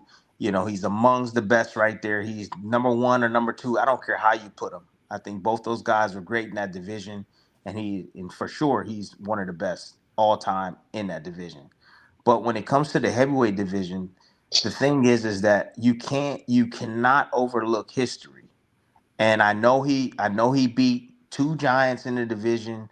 I can break down their resumes as well. Just like everybody always breaks down Crawford's resume and this guy's resume, and he ain't fought nobody and all this stuff. But he beat the two giants in the division. He fought against Witherspoon. He fought against Chisora, which was a very close fight against Chisora. I don't care how the scorecards was or whatever, but he struggled against Chisora. And Dubois was kind of like, he won, he beat him. However, that body or low blow, body shot, whatever you want to call it, it is what it is. Everybody has their opinion in that. I have my own. I'm saying to myself, all-time great. I saw people headlines saying all-time great heavyweight top 5, and that triggered me. And from that point, I was just like, what the like, are you guys kidding me? Like the dude is great. Like, he's good. Don't get me wrong. He's great. He's a generational great for sure. But like, let's look at history. Let's look at all these guys that came before you. Like, the heavyweight history is so deep. Like, they're saying people are saying top 5. I'm reading headlines. And if you don't believe me, why don't you go on to YouTube and you press Usyk all-time great. Just type that in and you will see shit pop up. You know what I'm saying? So that way I can clear my name and say, like, look, these are people are saying it. I'm telling you, people are saying this stuff. And even some of the critics were saying, oh my God, he's an all-time this. So now a lot of people have a problem with me saying that Fury can compete with the all-time greats when Fury was at his absolute peak. And that was shortly after he fought against, I think it was Dillian White. Okay. Dillian White. Everybody was like, oh, you said he was an all-time. I said, no, I never said Fury was an all-time great. I actually questioned Fury to his face about his resume. I said, look, you're a great fighter. However, your resume is thin. I'm like, you fought Klitschko, you beat Wilder 3 times, and now you're gonna get White. I'm like, but you got a guy like AJ who has fought everybody just about, and I'm like, yeah, he got a couple of losses. However, his resume is extensive. Yours is really not. And he's, I don't care about a history. I don't care about none of that stuff. And this is what Fury told me. I was just like, okay, all right, cool. However, you can see the skill set. You can see the size in Fury and the way he was knocked out White. It was like, dude, who the hell is going to be able to deal with this type of guy? This guy is different. I've never seen a guy with this type of movement, with this type of power in the heavyweight division. I don't even really think it's fair to put him in other eras. Well, you can say that, but this is TV we talking about. We're talking about TV. So like, people got to understand, like, if you have a product, are you going to talk bad about that product? Are you going to shit on that product? Like, of course, like sometimes I'll be critical, but I also have to give you a reason to watch this guy. Yeah, and the reasoning behind you know what? Hold on, before you even go on that, champ, bro. I don't know if I don't know. Depending on what you do in life, I don't know if you're gonna understand this or not. I hope you do, because you should. I mean, it's kind of common sense. But bro, the man is on ESPN, fam. Like he gets hired by ESPN. ESPN works with Top Rank. You can't. You you have to bring your product into a good light. Yes. The fighters are their product. Yes. Like, fam, it's not it's business, really. It's my job. It's my job. It's my job, right? It's my job. But at the same time, I'm gonna be honest with you. When I look back at that point, when I looked at Fury and what he was doing inside that ring, and the way he was able to set that uppercut up and the skills that he possesses, I'm like, holy shit, like this dude, I wouldn't mind seeing him against this guy in the history. I wouldn't mind seeing him against this guy. I think he can compete against this guy. But that still doesn't mean that he's an all-time great. I just said he can compete against him. Now, if he ran through every single, let's just say if he ran through every single era, right, of heavyweight boxing, would you think he'll be undefeated? Hell no. Exactly. And I feel the same way about Usyk, but I still think that Usyk can compete in every single era. I do. I think he has the ability, but I don't think he'll be undefeated. Absolutely not. Yeah, I just want to say I agree with you. I agree with the correction or for the assessment of Usyk. I mean, the man has fought 5 heavyweights, bro. I'm not exactly. I'm not gonna put him amongst the all-time great heavyweights. I mean, how many heavyweights can we name that beat the top two dudes in the division in history? I mean, or in 3 of the top 10 dudes. I mean,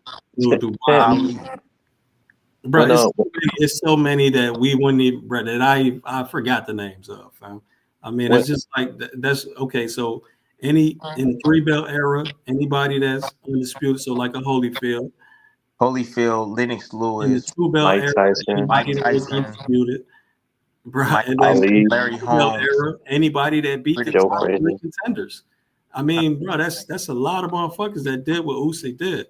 Now, a lot of motherfuckers did not go from cruiserweight to heavyweight and do that. So that's what makes.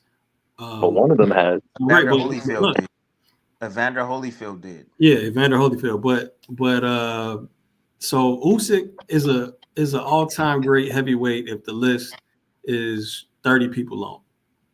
Yeah, but who the fuck? But this is my point, man. Who the fuck want to be a top 30, bro? Like, come on, bro. Like, what are we talking about? That's what I'm saying. That's like me saying. That's like me saying, "Oh, I'm a top 30. I'm a top 30 140 pounder." You know what I'm saying? My best weight was 140. Hey Tim, top 30 all time ain't bad, bro. Man, he don't want to hear top 30, man. He want to hear top 5 at least. Hey, okay, all right, y'all could be happy with that. I'm not happy with top 30. At least it's top 10. I mean, if somebody gonna put a graphic up, on television or something, they're gonna say the top 10. This is the top 10. They're gonna say top 30. Okay, that's a long ass graphic. But anyways, yeah, okay. I made the point that just because you beat the top doesn't mean you would have went through the gauntlet, man. You got to fight the fights, bro. So heavyweight. Usyk to me is the best heavyweight of this fucking generation. He is absolutely the best, hands down, of this generation. Now, if he wants to continue to climb up that ladder and be considered one of the best ever, then he needs to continue to clean and dominate this division for years to come, man. You had guys like Joe Louis that dominated for well over a decade, bro. Had 25 fucking consecutive title defenses, bro. Like, that's unheard of, bro. Like, people don't do that. You know what I'm saying? That's domination, complete dominations for a generation, bro. So, and I know Usyk has dominated, right, both divisions for generations for I would say 10 years or so, maybe less than that. However, there's still more to clean up, man. There's still more to clean up. You got the Bacolis of the world, you got the Joseph Parkers of the world, you have the Caballeros of the world, you have the Zane. Like, if he go through all these dudes, man, and he smash all these dudes, bro, like, then it's like, yo, you can't. Hey, you gotta look. You might can't deny him. You know what I'm saying? Like, that's all I'm saying. Give me a little bit more work. But Usyk is a tremendous fighter, man. He's a tremendous fighter. He's a basic fighter, but he's tremendous as fuck. And I know people don't understand that, man. Tell me if I'm wrong, Jim, and you don't have to agree with me. But when I say, like I said, that I said Errol Spence was basic. Mm-hmm. I'm saying Usyk is similar in the fashion. Am I wrong for saying that, man? And it's no knock on him. It's just. I think you're kind of wrong. Okay, go ahead. Elaborate. I mean, so Errol is basic from the outside. You know what I'm saying? Like, his outside range game is basic, but once you get up to the inside, that shit is far from basic. And I think with Usyk, his outside game is far from basic. And but once I think he's limited though there. So I'd rather the word limited than basic. I think the better. I've heard Bomac when he described Errol Spence. He said Errol Spence is very good at what he does, but that's it. Yeah, right. Like that's Usyk. Yeah, about Usyk and Loma. They're good at what they do, but I said the same thing about Loma too, man. Yeah, if you take that away from them, then they become ordinary. If you take their feet away from them, then they become ordinary. Mm-hmm. That's just what I see now. To me, that's not basic. That's limited. Well, maybe wrong choice of words, man. That's just what it is. My wife always tells me that you use the wrong choice of words. You always using the horrible words. I'm like, it is what it is. I'm from the hood. It is what it is. I'm just gonna keep 100 with you. Like, that's just what I see. And it's no knock on him. He's a great fighter, people. He is. He's one of the best. Yes, no doubt. But when you ask me a question, or when you say certain things that I just don't agree with, then I'm going to tell you how I truly feel. And there's nothing wrong with me feeling that way. There really isn't. Everybody has their opinion, and just understand that. And I've done this shit. So it's no knock and no hate on him. And I only say hate a lot of the times is because these young folks nowadays, they say if you disagree with them, you hate. That's like the primary word now. You hating. Why you hating? You hate. I'm like, just because I disagree with you, I'm hating? That makes no sense. So that's just what it is. All right, Tiari, Scott, hey, Gems, when you're in a closed stance fight, do you have to bring up your rear glove as well to block your opponent's backhand, or can you leave it by your cheek? I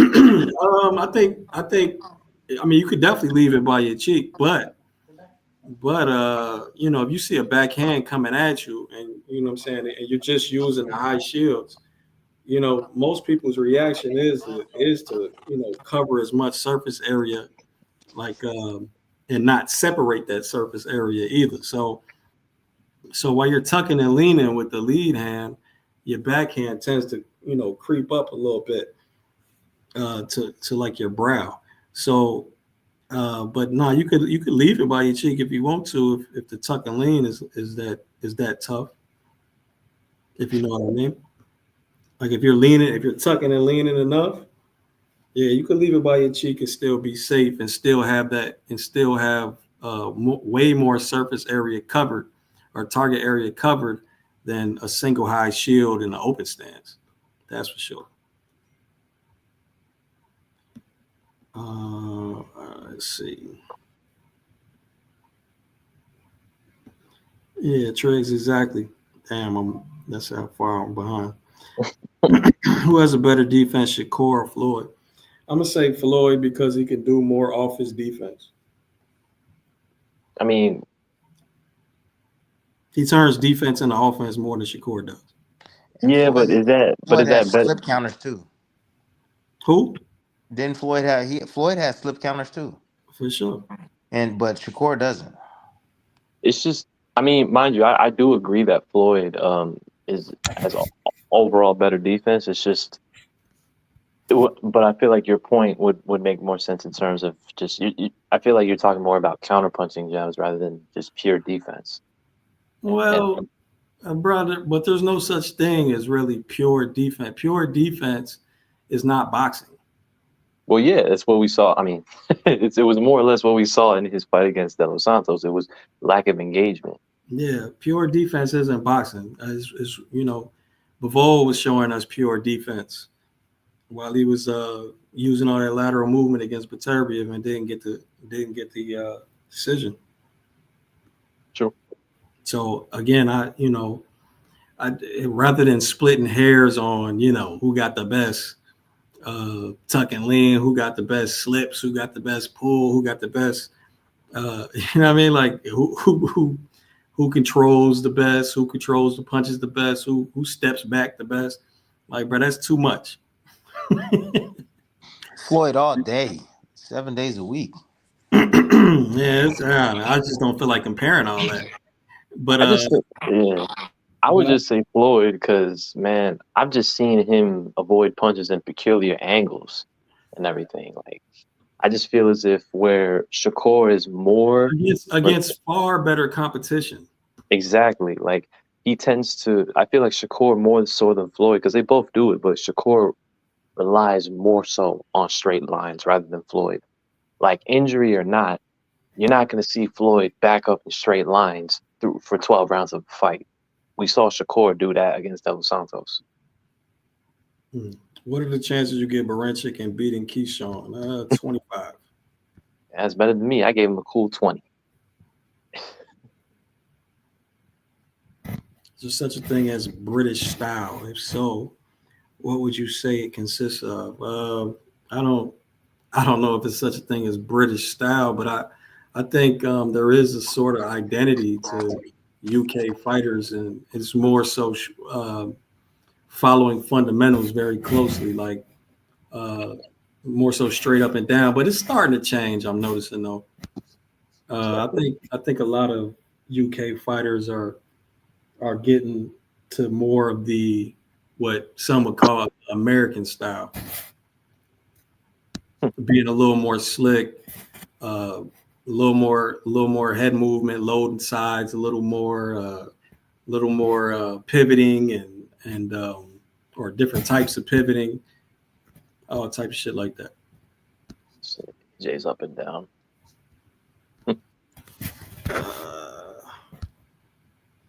Jim's point is that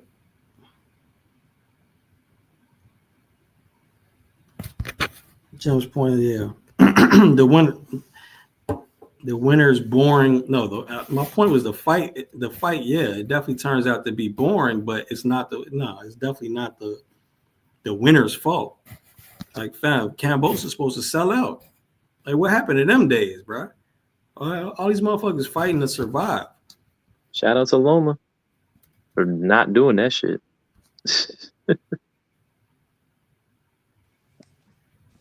But at the same time, but to counter that, it takes two to tangle too. Just to say, it takes two to tangle, bro.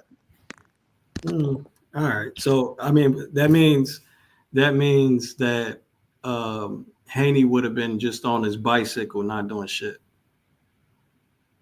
Because as long as he does something, as long as he throws a punch, he's vulnerable to something. And he'd have lost them rounds that he was doing it, just like Bivol did. Yeah, I thought Haney clearly outboxed him. I thought it was easy work. Yeah, me too. Easy work against Cambosos personally. So that jab was a match made in heaven with Camboso's face. You see, me personally, it was less about. I mean, I guess this is just me speaking as an analyst. It was less about Haney's lack of entertainment and more about like, man, Camboso's just not that good. like I knew he wasn't that good, but to see that, one, the lack of adjustments, and two, like Jem said, the lack of selling out, that's what made the fight not entertaining. If Cambosos would have made some adjustments, the fight would have became entertaining regardless of how Devin Haney was fighting. That's what people don't understand. Yeah. Tim, ever consider being a coach? Yeah, I have. But I want to work with kids. I don't want to work with adults. I want to work with kids first and then work my way up because, I want to be able to water my seed and watch it grow over time. Boxing and training are two different things. It's an art. You got to learn how to do both. Some fighters are great at it. Some fighters that didn't make it, but didn't never make it to the top. I mean, that's their calling. They're really good at explaining things and showing fighters certain things and analyzing. And some fighters are not. But yeah, I mean, that's on my bucket list to do, but I just need the time. And I've always wanted to open a gym. So, near future. Yeah. Hopefully. MAW, yeah, so that wasn't always the case though. That's why I brought up the 80s boxing, bro. Casuals, hardcore, but it was a lot more hardcores back then as well because boxing was more of a American sport. Or more of a mainstream sport for sure. But it was still casuals and they still enjoyed fights where they saw a lot of movement, a whole lot of movement. Oh shit! Are we finally getting a date on Spence Fundora? What are good short fighters to study? And being short is it just always an obstacle? No, not at all. Good short fighters to study. I mean, who counts as short? Canelo? Duran, of course. But does Canelo count as short at 168? Hell yeah. Most fighters there around 6 foot. Does Usyk count as short at heavyweight? No, not overall. Just against AJ and Fury. Fury's is an anomaly. That's kind of been his whole thing.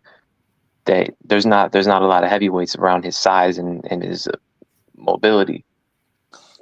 My question is what It's part. what style are you trying to Yeah. pursue? Like what type of style? Are you a short Yeah. fighter? Are you trying to be a boxer? Are you a forward fighter? Are you trying to be well rounded? Like what is it that you're trying to do? And once we know that, then he can guide you in the right direction. But yeah, being short, there's a benefit to that. And there truly is a benefit to being short. I've been short my entire career, but what I had to counter, I mean, the height was the foot speed and the hand speed, and of course the IQ to be able to get past those long arms.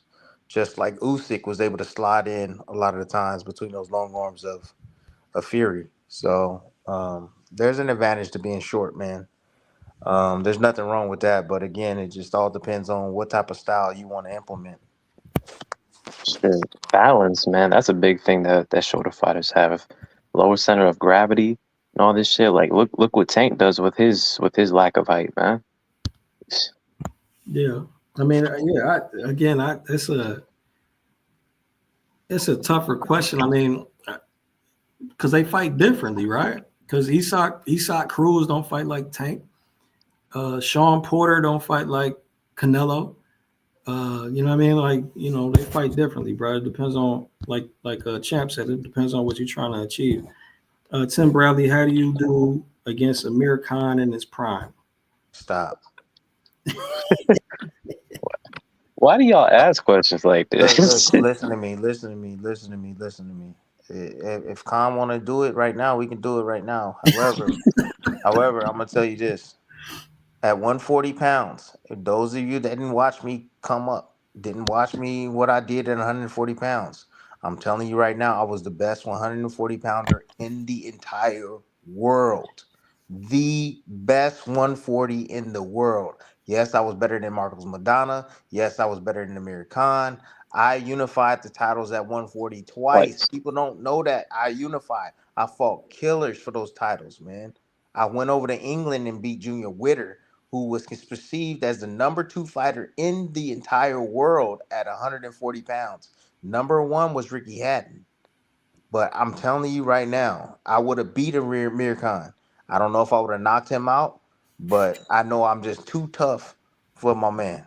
Too tough for Amir Khan. He's quick as shit, don't get me wrong. But I would have been too tough, all up in his ass. Pause. Dude, wait, I got a question for Champ. Who do No, you think? hold on, bro. Coach, just answer this question first. Oh, it's for me. Best fighters to watch, for instance. I mean, is he talking about now or all time? Yeah. But Roberto Duran. Yeah, Roberto, I mean, Roberto Duran would be a very good one all time. If you're referring more to now, you can see Errol Spence, Shakur Stevenson, Keyshawn Davis. Who else? Shit, kind of running blanks right now. Benavidez got a control game on the inside. Yeah. Shoot. Even his control game doesn't get a lot of credit. So I was gonna say Crawford, but it's more low key. What else? He could do it for sure. But Yeah, no, for sure. Canelo has demonstrates some level of control on the inside. He's not prolific. He said the best boxer. All right, now go ahead and ask your question.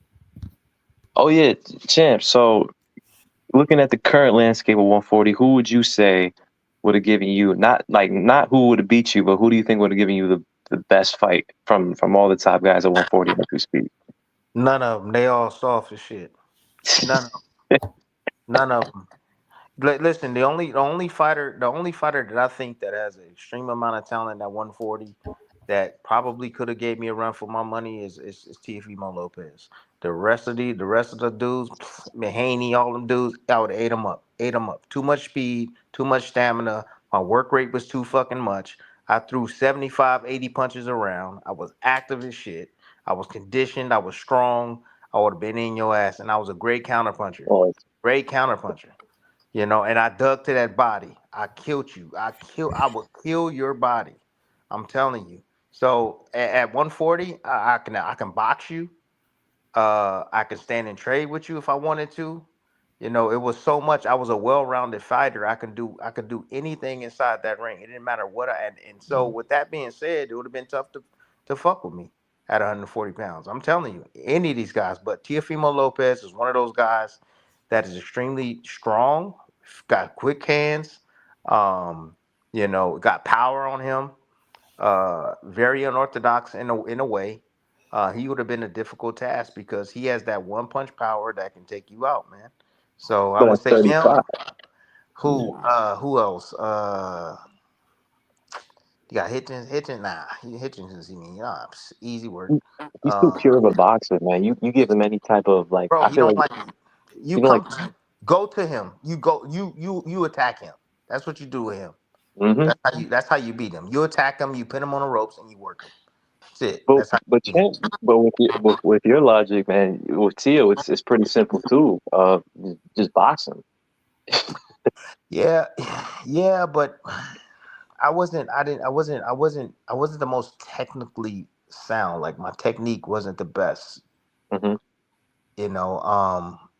I don't know, man. It's just something about Tio's style that I know will give me some issues. Give me some issues. But I don't know. You don't think Maybe I'm just you don't think your technique can hang with Jermaine Ortiz? Or Sandor Martinez. easy work. That's Well, easy work. No, I'm talking about like in comparison to your technical skill from Yeah, that side. yeah. It's similar. It's similar to All Jermaine, right, well, but I got more balls than Jermaine Ortiz, though. I mean, then you'd win that fight.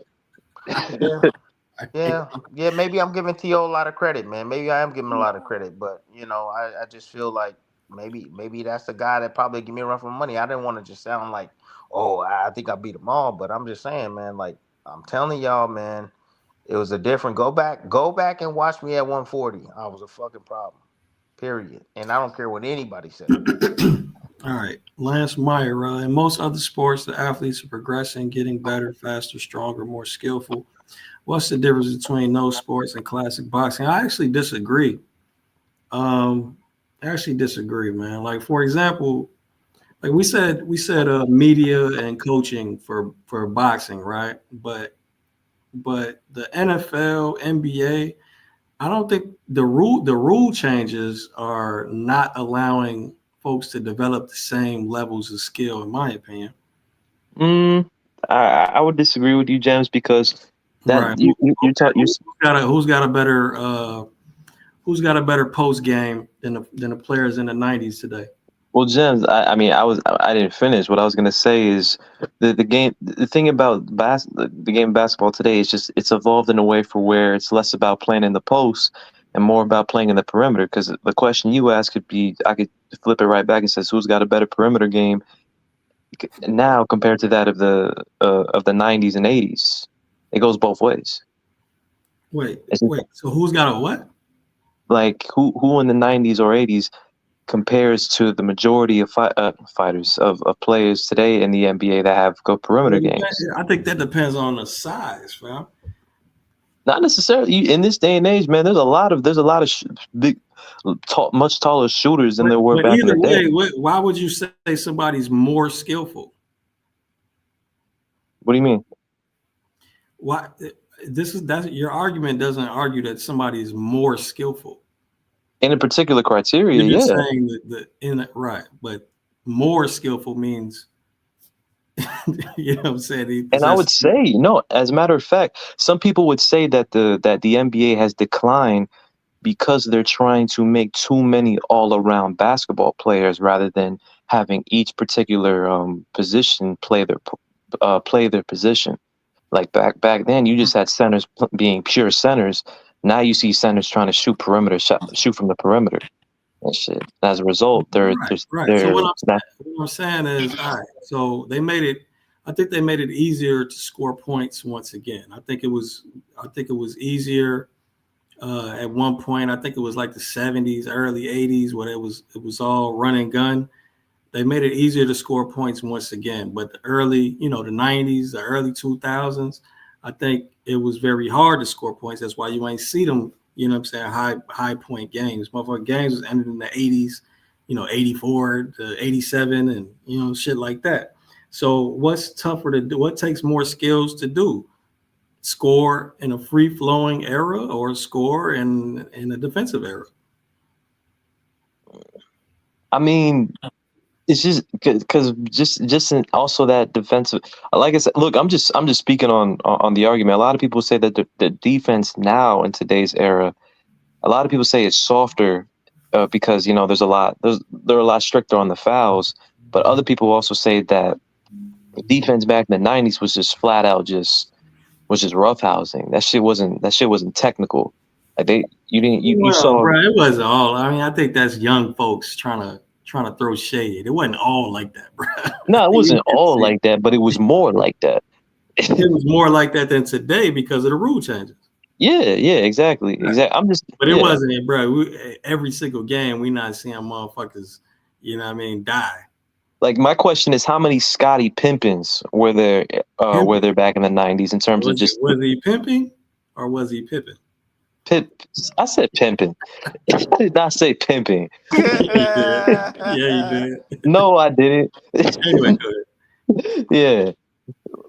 In terms of just, God, man, I got to get out of. I was gonna say defensive responsibility. In terms of just all around defensive skill, Pimpin was unique. He was special for his era versus nowadays. A lot of what Pimpin did back then is it's more frequent. What do you mean? Instead of just being he just had more technical skill than a lot of defenders of that time. Like, there, a lot of people say that like I said, that the defense of now. Bro, I that's crazy for you to say to me because ain't nobody stopping nobody. What do you mean? Ain't nobody stopping nobody? Bro, ain't nobody stopping nobody. Like I said, it's a free-flowing era. You can't play the same defense. Well, I mean, back then it was more. What was it? More. It was just hand checking. It was also more man to man rather than more. I can't find the word. Yeah, more zone for where you have more. I don't know what we arguing anymore. But I'm just saying it's more like there's more options and it's just there's just more technical aspects of the game now than there were back then. It was just more limited. It was more. That's just how I feel from what I've seen. It's more limited as far as scoring. No, just all around. Just all around. Just like a lot of people say that it's just the game back then was more exciting to watch because of the physicality that existed. And it was definitely more exciting to watch. But just because I don't look, bro. Look, that's a straw man, fam. That's not what I'm saying. Okay. All right. So, but the other example is, like the NFL too. The NFL too. The rule changes in the NFL definitely made it easier to pass the ball because you're not dying going across the middle. But there's no rule changes in boxing, James. Right, but I said I compared that to what the media did to, or what I think the media did to boxing. I mean, yeah, but it's just like the difference is that the media, although it plays a role, the media isn't the rule for where you play the same type of defense they did back then and nowadays and age, you getting fouled out. Saying like whether it's the NBA or the NFL, you can still win fighting using the styles of the 80s and 90s. It's just like we already discussed. There's a chance you won't be as popular. You could still be successful, but do you want to risk having a potentially lower paycheck if you don't have a personality to match with it? The guy's just talking about the actual athlete himself. Like the technology's improved, the skills have improved. Like he's just saying just the athlete in itself is different than they were in the past in the basketball and stuff. And he's saying, well, what's the difference with the boxing? Why is it not like that? Like basketball. He understood what he was saying, bro. Everything else he said was about technology improving, but skills not really. In basketball, hell yeah. I think That's what skills. I was saying. Personally, I think the skills are way better than they were in the past. I think that I see more Jordans than. I mean, there's guys, and of course, like you said, I know the defense is not there, and all this other shit is not there anymore. But man, you seen guys throw every week, every fucking day, 50, 60 points, 40 points. I'm like, yo, what the like, yo, it's But that was crazy. part of my point. But again, you're seeing guys shooting from half court now, man. You're seeing centers shooting 3-pointers. Like, yeah, the game has definitely evolved into something completely different than we've ever seen it before. But yeah, and that takes skill and that takes a lot of practice. And to your point, Coach, you said guys are more players are more well-rounded. They are. They truly are. Again, So, but I yeah, think you guys are right. Hey, look, that's my opinion. That's my 2 cents. But I think both of you are we right. got, I think both of you are we right. got forgetting about the what well-rounded means in those sports. But anyway, Tim, who wins my zone versus Hagler prime for prime? Really good fight. He cut out.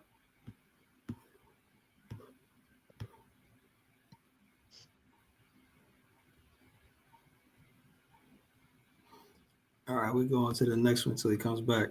Thoughts on Blair? You guys hear me? Go ahead. Yo. Yeah, we hear you. No. Oh. It's not.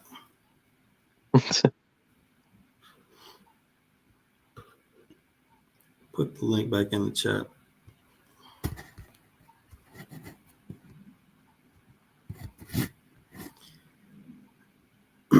Thoughts on Blair to Flair Cobbs? He's funny. He's a contender level fighter. He's definitely a hell of a personality. Yeah, that's the best thing I can say.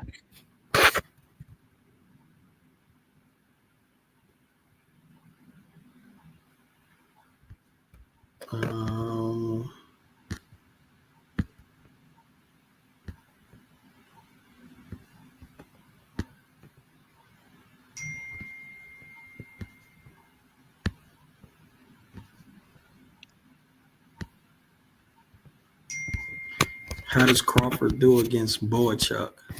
That type of style he works well with. Mm-hmm.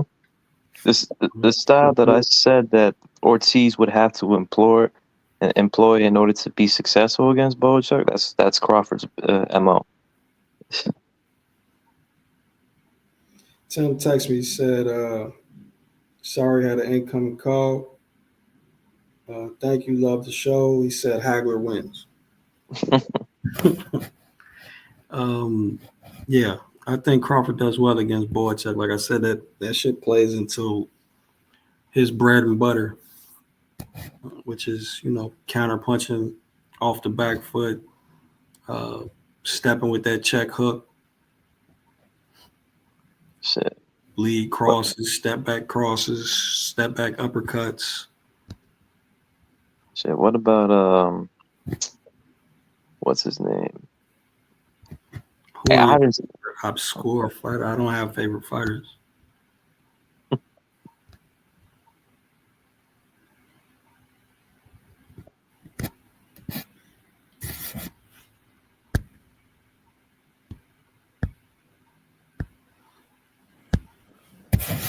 Never folded. What up, man?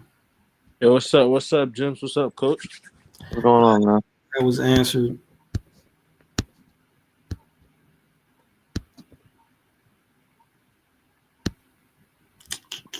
You had a question, Never folded? Damn, I forgot the question I was gonna ask. No, my bad, man. I was, long-winded answers and debates about other sports. Y'all been cooking though. Y'all been cooking. Mm-hmm. If you could coach one professional fighter, who would you pick? I wouldn't. I don't care about coaching. If Joey? I could coach one,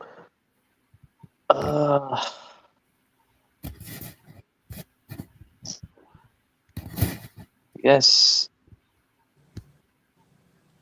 maybe Hitchens. Are we talking about all time or just right now? I mean, I'm talking right now. I'm not talking all the time, and I thought Richard said Hitchens off the bat. Why you pick Hitchens? Because, well, personally, I wouldn't really. If I would like to, the idea of What the coaching fuck? Hold on. What the fuck? Go ahead, Joey. The idea of coaching a complete fighter, I mean, that's just more just towards game planning and like I feel like with Hitchens, I would be more interested in developing if he was an up and coming fighter and developing his inside game and controls. That shit fascinates me while he already possesses a good outside game. That's just my 2 cents on it. Like, so I guess Devin Haney would also fall into that, but Hitchens already has a general understanding, so I wouldn't be starting from ground zero with him versus Devin. Wait, you gave an answer? Wait, what the fuck we talking about? Yeah, did you give an answer? Yeah, I said Hitchens. Oh, you okay? Wow, that's your dream coaching job, huh? Not dream, but like it was off the bat. I never get asked that question before. I'm not gonna say someone like Shakur or Keyshawn. What the hell am I gonna do? You want to coach Hitchens? I just explained it. All right, yeah, never mind. I'm trying to understand that shit. What up, Dorian? What's the stuff to get you banned from the chat, and how many people have gotten banned? I don't know. It's been quite a few, but I don't like. Don't spam comments. That racial shit. Don't. Yeah, we don't approve of that here. Just Dorian. Ain't that a bitch? I was gonna say. Whatever that dude that said that shit about LeBron James that one time. I ain't gonna repeat that shit, but that shit was weird. Yeah. Extremely disrespectful comments, I guess, but nah, not really. I don't know. I don't know either, Triggs. I just know it gave him power. What do you think of Opetaya? Opetaya is good. Opetaya is good. I think a bit limited to that mid-range to outside game. Nice cross. Nice lead hand hook. Generally good footwork, but break his base sometimes. Single high shield, open stance, gets him cracked with orthodox backhands. That's all I can remember. Jims, what are your thoughts on the Eddie Hearn hyping up Jai, talking about he's gonna go up? Answer that. Eddie Hearn hyping up Jai for what? He hyping him up, saying that he's going to get undisputed at cruiserweight and then go challenge Usyk and beat him. What you think about that? He's a promoter. Yeah, he's supposed to say some shit like that. Hey, don't a car salesman try to sell you a lemon? But do you believe the hype though, Jims? Of course not. No, first of all, you got to prove it. Like, so at least Usyk came in a heavyweight division, and it wasn't like he went to the top dude. He fought Witherspoon. Yeah, you got to work your way up. You test the waters with a soft touch and work your way up from there. You see where moving up to fight the top dog shit, you'll fuck around and look like Virgil. No, that's funny. Looking for questions that I haven't answered. Shit, there's a lot of basketball talk in this chat right now. That's your fault, goddamn. What do you mean my fault? I didn't ask the question. You brought that shit up.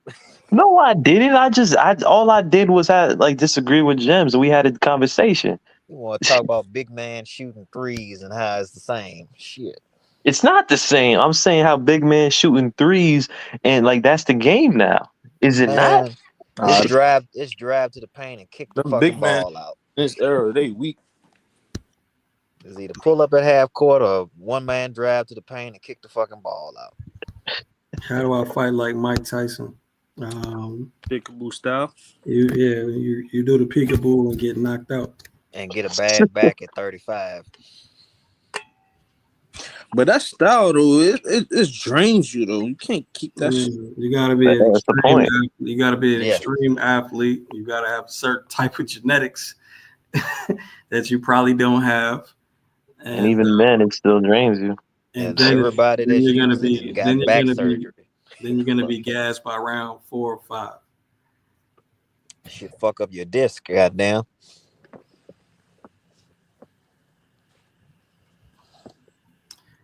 Tim ain't here no more. I'm gonna skip that. Yeah.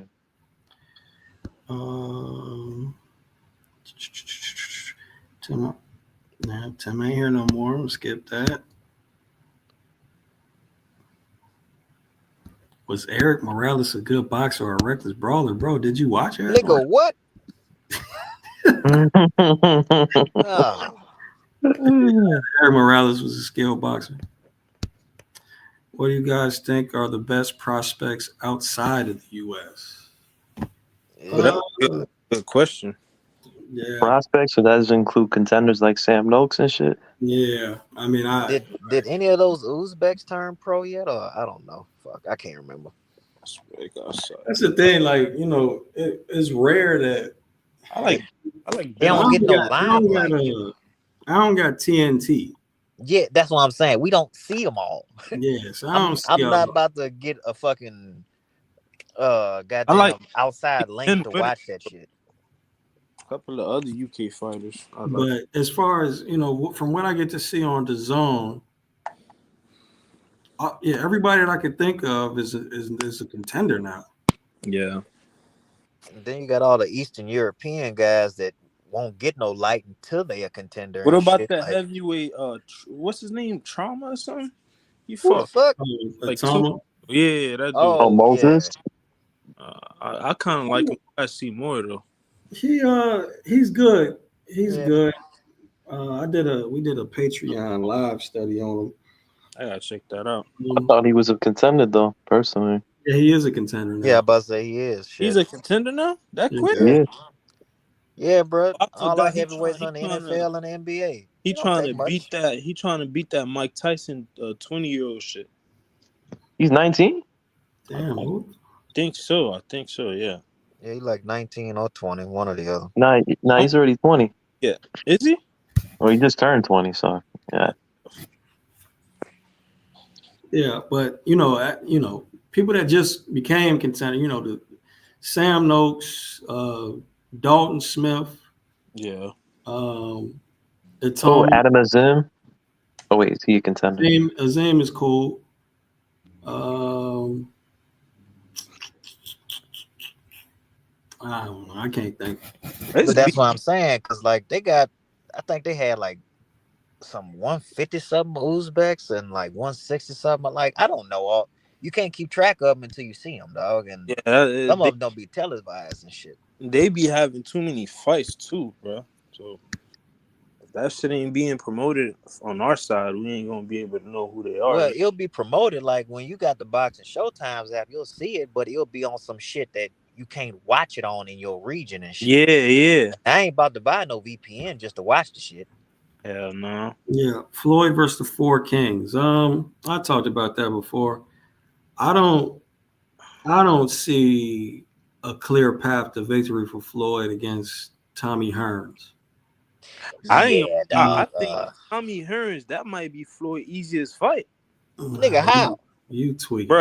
Tommy is he like at a point in a fight, he just don't be dialed in. That's how he lost them big fights. He just against motherfuckers that could crack. Yeah, I'm about to say. I was gonna say that Tommy's biggest thing was his chin, bro. They could crack, but bro, if bro was dialed in, he could have pulled it off. You talking about when he lost to Leonard in a 15-round title fight where they made multiple adjustments back and forth. Where he was way ahead. I don't know what you're talking about, bro. Duran, I think Duran would be a competitive fight where that Floyd could win. I just think the main staples that are styles. I think Floyd could be favored in that, or his style could be favored over Duran's, even though Duran, could do it all, just like Floyd. Leonard, that'd be a tough fight for Floyd. Possible, but Hagler's not in the weight I'm about club. to say Floyd never fought at 60 officially, so That But dude, stylistically, who would you favor if they were the same weight class? see that's the thing. It's like Marvin ain't just no inside or out or only outside fighter I'll either. go Leonard. Man, Floyd have a hard time beating him. Yeah, like that, it ain't no whitewash. It's gonna be a series of adjustments on both sides. Generally, Oh hell no, no way. between Tank and Shakur. It's always been 50-50 to me, man. That fight might not even happen, bro. It's not. It ain't. It's not happening. But it's always been 50-50 to me. If it goes to the decision, I think it's Shakur. If it's a knockout, obviously that's Tank. They both got the skills to win the fight, so 50-50. What else? I'm so far. I'm far as fuck behind, bro. It's an hour. I say, nigga, you decided to have a questionnaire. Yeah, no one told you to do that. Honestly, bro, I didn't think this many people would show up. Yeah, you give. You said you got to think about it. Normally, you police the shit like, "Hey, we ain't talking about this or that." You give these motherfuckers free reign to talk about whatever. As long as it's boxing. Oh, they'll ask anything. That was a question for Tim. Can Crawford do all these things fighting heavier than he's ever fought? I say no. Oh, all the things that Tim was talking about? Yeah, for sure. Hey, and Jim, the insights that Probably. Tim gave, I heard that before. I forgot on whose show, but I've heard Crawford say the things that. Yeah. No, Rob, it's not the fact. It's not. You're not staying inside, bro. You're not. So what Tim was talking about is getting your work off and clinching and smothering Canelo's work. Now, I don't know if Crawford's strong enough to actually clinch up Canelo and stop him from punching like that. I don't know. Tim. Crawford told Tim he is, but I don't know. But if you ever had to clinch a heavyweight or a bigger man in general, just because you have to know how, that shit exhausts you a lot quicker, dog. Yes.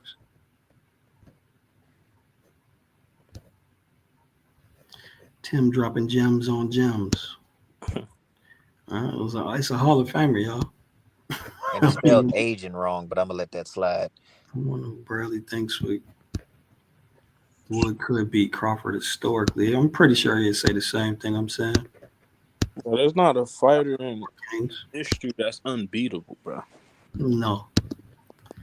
Crawford needs to fight Canelo like post-stall fight. Perhaps. No, I think if he fights purely in that style, he loses. He loses the fight in terms of rounds. Yeah, I don't think they. you can't. The judges ain't gonna give Crawford a fair shake if he fights like that. That's my personal opinion. James Bradley and Coach, what's the most hurt y'all have? What's the most hurt you've been seeing your favorite fighter lose? Oh my God! For me, it's Spencer. I'd be real hurt if I see Crawford on the canvas against Canelo. He'd get up though. God. Get up! Get up! I ain't gonna lie. That Crawford should have hit different, bro. I ain't gonna hold you. Yeah, bro. So back in my fanboy days, which was teenage me. Oh, you talking about Jones? Yeah, Roy Jones Jr. Tarver, bro. Y'all already know mine, man. You was hurt, huh, James? I was hurt, man. I was mad at man, fuck Tarver. You cried? Tarver trash. Tarver trash.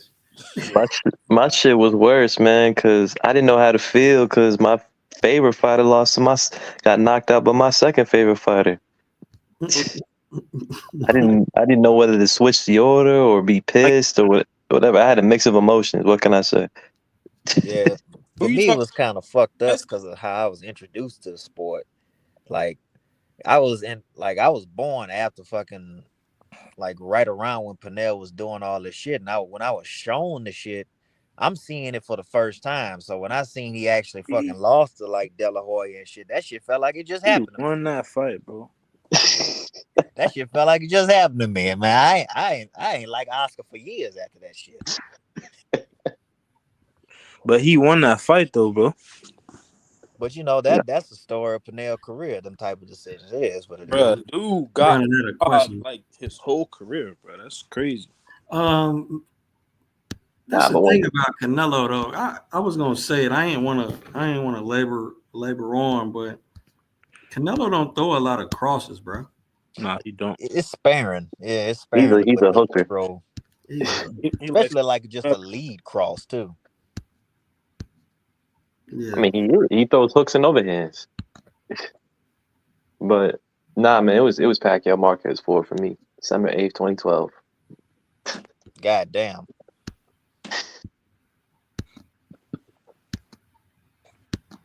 Yeah, that was Tim's opinion, y'all. I don't favor Crawford in that fight. I got a cool 70-30. I favor Crawford. Cool. Hey man, pigs are fly. I'm not saying it's impossible. It's just probable. We seen Bug win in there and win that fight. He ain't go in there to win the fight. If Bug go in there, he seen that, he gonna go in there and try to win. And I appreciate that. Of course, but that creates a greater chance of going to sleep as well. Exactly. And at the end of the day, I've been said this before, the few times that Canelo has lost by decision, keyword 2 times, it was very close, and it was against 2 fighters that clearly outboxed him. Yeah.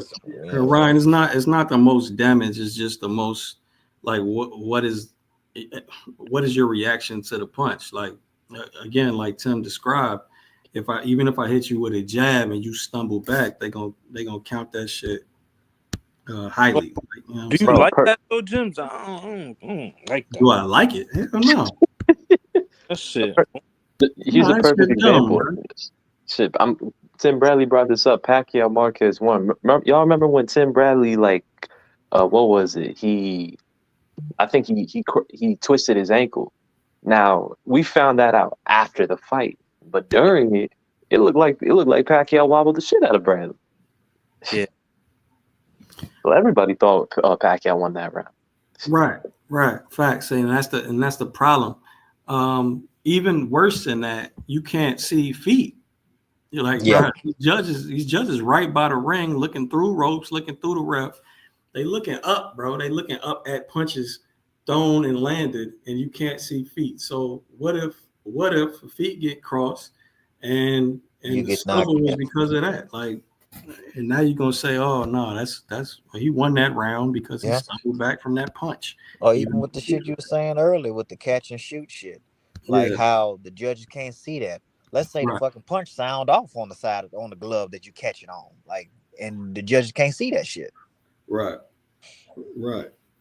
So it's Benavidez fight to lose. James is saying, no, that's not what I said. Not at all. I personally think that fight comes down to pace. If that shit's at a high pace, I think Morrell's gonna get drowned. Yeah.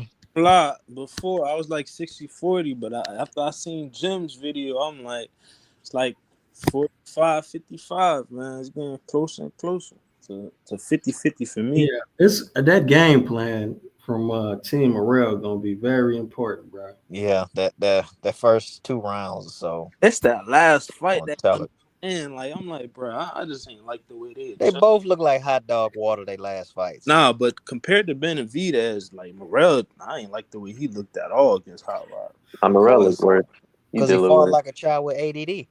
Yeah, Morrell I thought looked worse, but with Benavidez, again, he gassed, bro. That was it. Gas in mid rounds. Yeah. But to be fair, I don't think Morrell would. I hope. I don't know, but I imagine Benavidez would not have been as willing to throw that many punches that early against a dangerous counter puncher like Morrell. I don't think he is. Not to answer your question, bro. That's the reason why I said I think it's unfair to compare. We tried to do that shit Oh no, Patreon, man. That shit is a waste of time. It's a waste of time. Like okay, Joe Louis versus Tyson Fury, bro. He's outweighed by 100 pounds. No, what was the motherfucker? Who was the motherfucker that requested that Joe Frazier versus Vladimir Klitschko? That motherfucker needs to be jailed. Yeah, it's just not like you can't do totally that different. Shit, man. I mean, shit, we gotta think about the era they fighting in, because nowadays they would have evolved. If back in the days, Klitschko would have older. You feel me? Shit, Joe Frazier would not have even been a heavyweight in this era. Right. That's the thing. A lot of the man, going from the 90s back. 90s was crazy. Early 90s back. Not a lot of the motherfuckers would have actually been heavyweights. They're too small. Them dudes in the 90s, crazy. Frazier would have been a fucking light heavyweight. When did they make cruiserweight? They made cruiserweight, I think, if I'm correct, like in the 80s. 80s? Yeah, because Holyfield was a cruiserweight. Yeah, I think they made it in like the 80s. On that shit. And then they was dismissing the cruiserweight for many years. Wasn't it 190? It used to be 190, then they changed it to 200. And when did they change it to 200? I'd have to look that up. I don't got that off the top of my head. But it did used to be 190 because before Holyfield won the title, Cowie had the title. Canelo ain't taking that fight. Prime Andre Ward and prime Canelo at 168. Andre Ward, bro. Canelo won't duck that fight, bro. 03, Gems. That's when it changed. To 200? Yep. Yeah, I know it was 190 for a good little minute. Right. So think about what that shit means. I mean, that means most of the heavyweights in history would have been cruiserweights. Yeah. So that's kind of tough to compare that to one of the biggest heavyweights of all time. Mm-hmm. And Frazier was like 190 something. Shit. Oh, 195 in the ring. Right. It's a couple guys that went from light, or when there wasn't no cruiserweight division, went from light heavy to heavy. Straight to heavyweight. What's that dude? What's the old boy name? Bobby? That beat fucking Larry Holmes. God damn, he trained with fucking Mackie Shieldstone to get up to fucking heavyweight. I can't remember his fucking name. I know his fucking retarded ass name too. God damn. Damn. No, because his brother boxed and then his nephew, and then they had another Spinks. There we go. You talking Spinks? I had to say retarded for it to jog my memory. That's fucked up. Leon Spinks? Yeah. Well, Michael Spinks is Michael Spinks. It was Michael Spinks. Michael, yeah, I'm about to say. Yeah, because he worked with Mackie Shieldstone. Oh, he was small as shit. Yeah, he was. I ain't gonna hold you. He was. I'll take Loma and Usyk pressure over Floyd and Shakur defense. All right. Okay.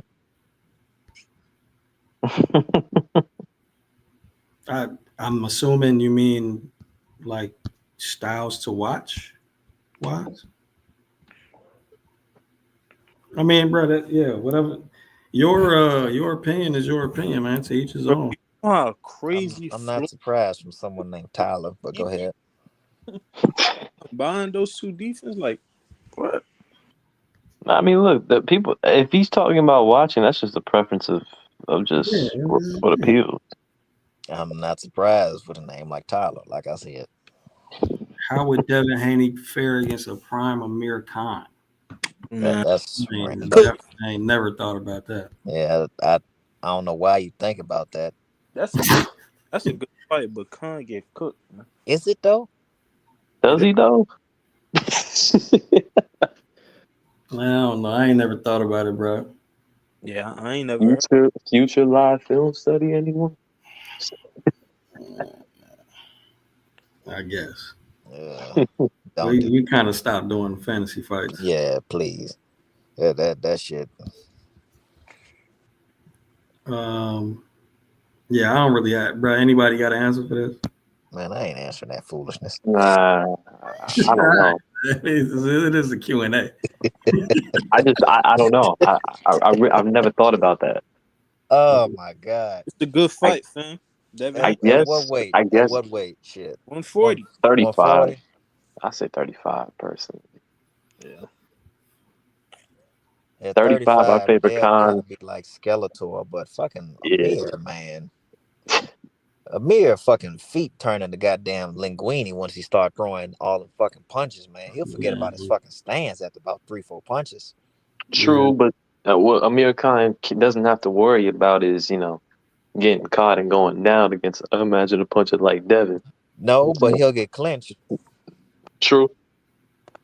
It definitely get clinched because he definitely likes to. He definitely likes to explode into shots coming forward. So I don't know, man. Yeah, that'd be it. I have to do some film study on that shit, which I wouldn't do. No. My friend says not about Ryan to watch that Garcia much would beat shit. everyone at 140. Dude, James, how do you think he would fare at that weight class? Ryan Garcia, bro? He You need doesn't to make stop talking 140, to that so friend. we could just stop right there. he never fought at 40. So what we talking about? Yeah, you need to stop talking to that friend. You need a new friend. Yeah, I don't think he fares well against anybody. I don't think he beats Devin Haney in a rematch. You need to Bro, tell that friend to keep playing Fortnite and stop talking about boxing. Into it, James. I keep saying this, man. People got infatuated with the left hook that just connected too frequently on Devin Haney's face, forgot all about Ryan Garcia's flaws, man. Dude was gassed out, couldn't KO the hurt fighter. Like, what we talking about, man? I keep telling people that fight was trash. That shit was trash to watch. You probably just didn't like how kept getting Man, what the fuck? Hold on. Remember you said that Ice Spice? Oh my god, bro! I already know what he's on tonight. Damn. That's not even a real. That's not a boxing question, James. Joey ain't even know why fucking you with put it those on the Olympic screen. Spice, huh? put on some freaky shit. What about Ryo? I don't even count the WBA. Bro, what? God damn. He What ain't about got the Ryo? fucking I think he business. gets slept. I don't I really think count the WBA, bro. That And I- belt is. I think he gets slept by Gary Antoine Russell. That's what I think personally. That for sure. He throwing out nothing but fucking shitty ass questions right now. I mean, stop judging the questions, man.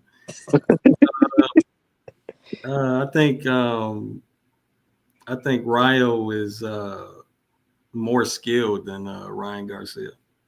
Yeah. You can get caught at any point, of course, because his defense has always been lackluster. And he might be chinny based off of what we saw against Dos Santos. I think if Ryan catches him, he goes to sleep. That's what I think. I wouldn't say he's chinny. I think he just because his defense is so shoddy, he's more prone to get hit with good shit. I mean, yeah, but Boots gets hit with good shit.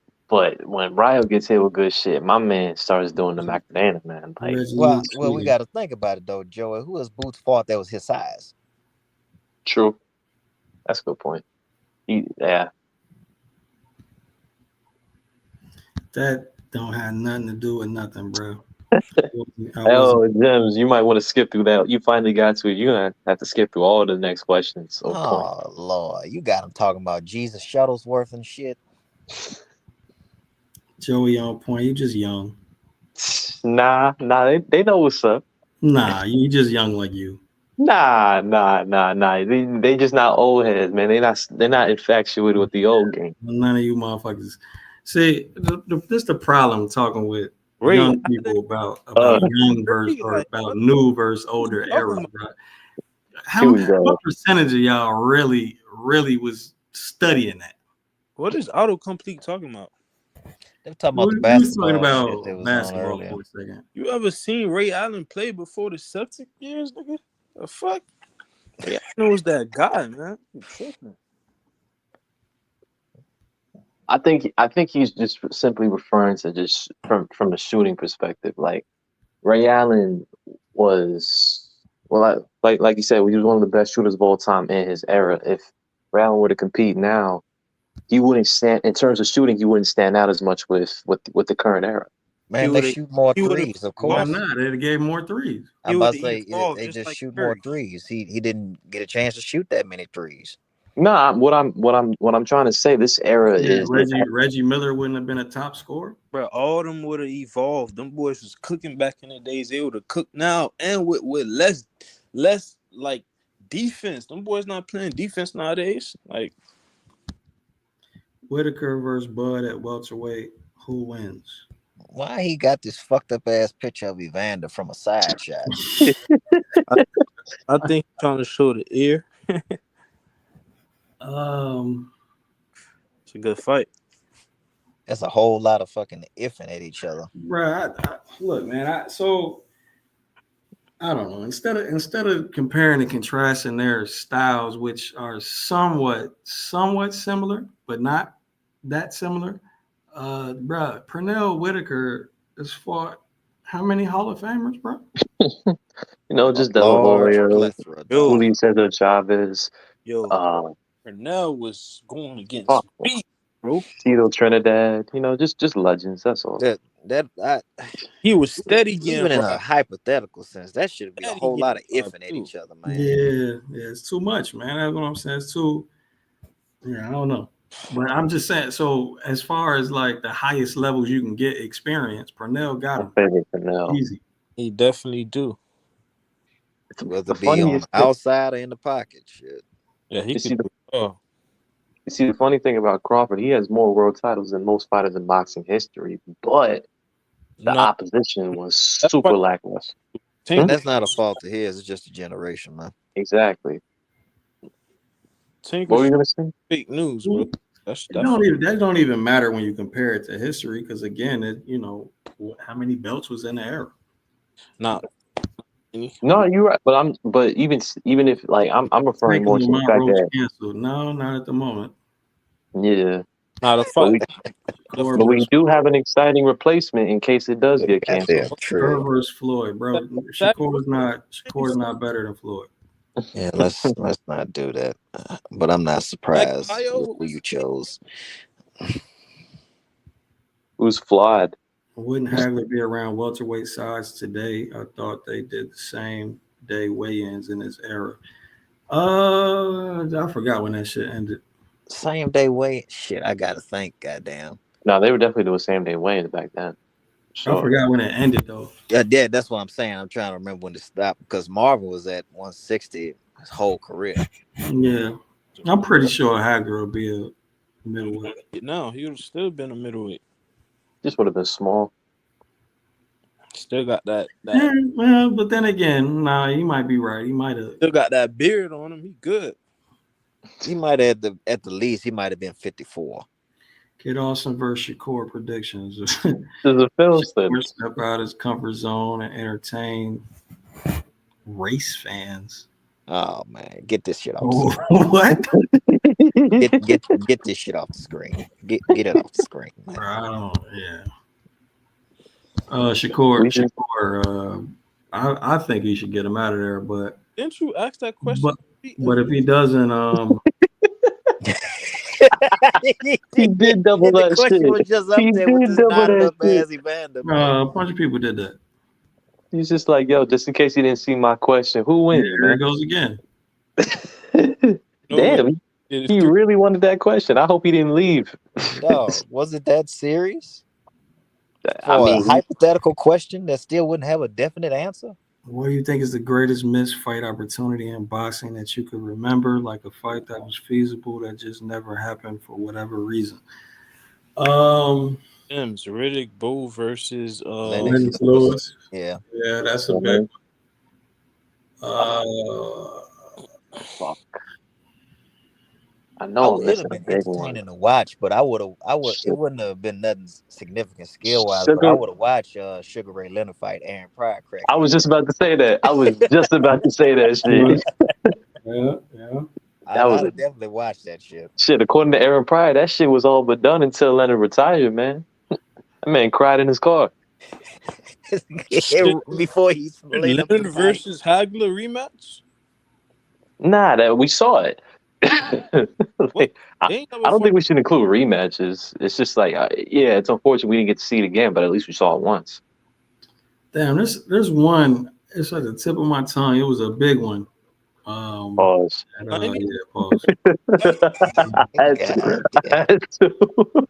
What year? Jim's 90s, 70s. Super pause. Fuck. I was just talking about this shit the other day. I guess that Roy Tyson Heavyweight. shit when it was first supposed to happen. Yeah, I ain't think that was Ooh, War Triple G. War What? Triple G is another one. Versus Mike Tyson. who? Or I said War. Tyson. Yeah, Well, that's what I'm saying. The first time they was like talking about it, but I didn't think they was actually Yeah, gonna do I it. ain't But think it'd that be was a cool. good idea for Roy. what about Andre Ward versus Gennady Golovkin?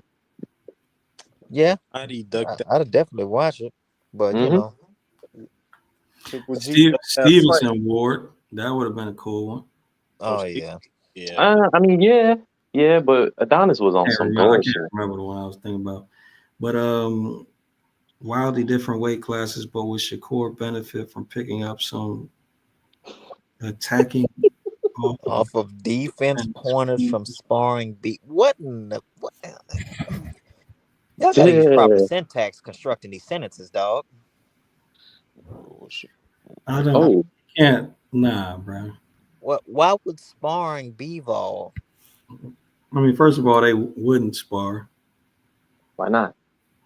because Why? champions don't normally spar champions, bro. And then that Oh, big of a yeah, weight you're right. disparity. Why would he even? Nah, the weight Wait. disparity, I've seen that. Yeah, I've seen that, but I'm just saying, like, It wouldn't how would help. that even? Yeah. That's not even like Bivol ain't gonna just message Shakur like, "Oh, come over," and then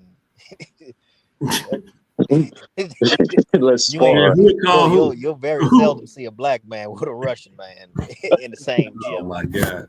And even if they did, I mean, I'm like just at the end two of the day, different it's cultures. Let me just say it like that. Damn. I would just say it's Shakur sparring versus Bivol working.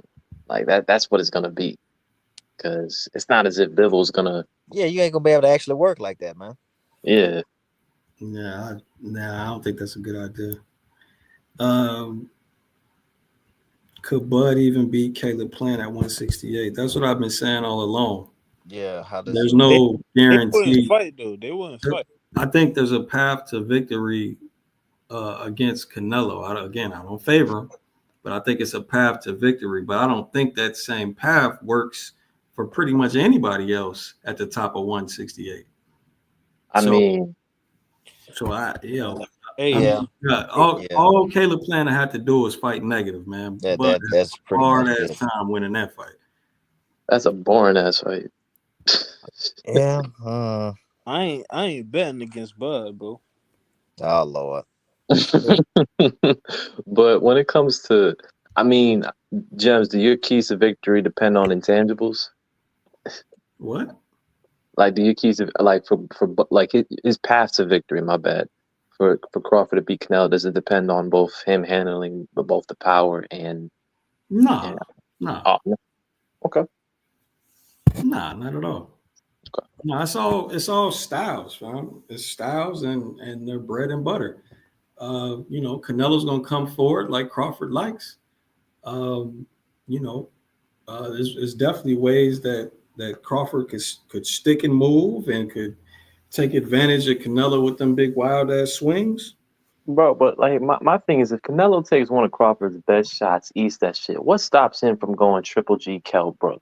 Oh Lord. That was my. Was you here when I was talking about this, bro? Yeah, that was my point. Like, bro, he could just swing with him.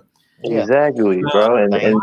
But Tim said, well, when have you ever known Canelo to do that? I'm like, well, I did. Bro, that don't take Triple G didn't do that. That don't take nothing to do that shit. Yeah, that's my point, bro. We just rehashing the whole. If Canelo fight, he wouldn't do that. Yeah, you just about to go down the same rabbit hole with that His shit. coach wouldn't even tell him to do that. He should. That's an easy ass fucking gameplay. Yeah, that's damn, I am repeating you, Jens. Never mind. Yeah. Is the ring the one belt to control them all? Not yet. No, but it's the according ring to is a certain Saudi. lineal. The ring. Let's just put it like this: the ring is the only belt that you can win. That the only way to get it is to fight for it. There it goes again. That's how. What's wrong with this dude? This dude. He didn't know I was answering all the questions. He needs to hit the god damn. But even if you He's like, got man, type you that know shit. what would have been fucked up, James, if you just didn't answer it. He just kept typing it over and over. Like you just saw it because you credit if because you don't like. Bro, you don't think Crawford to get credit if he goes 3 times undisputed? What? The accomplishment alone. You know how few guys even get a world title to begin with?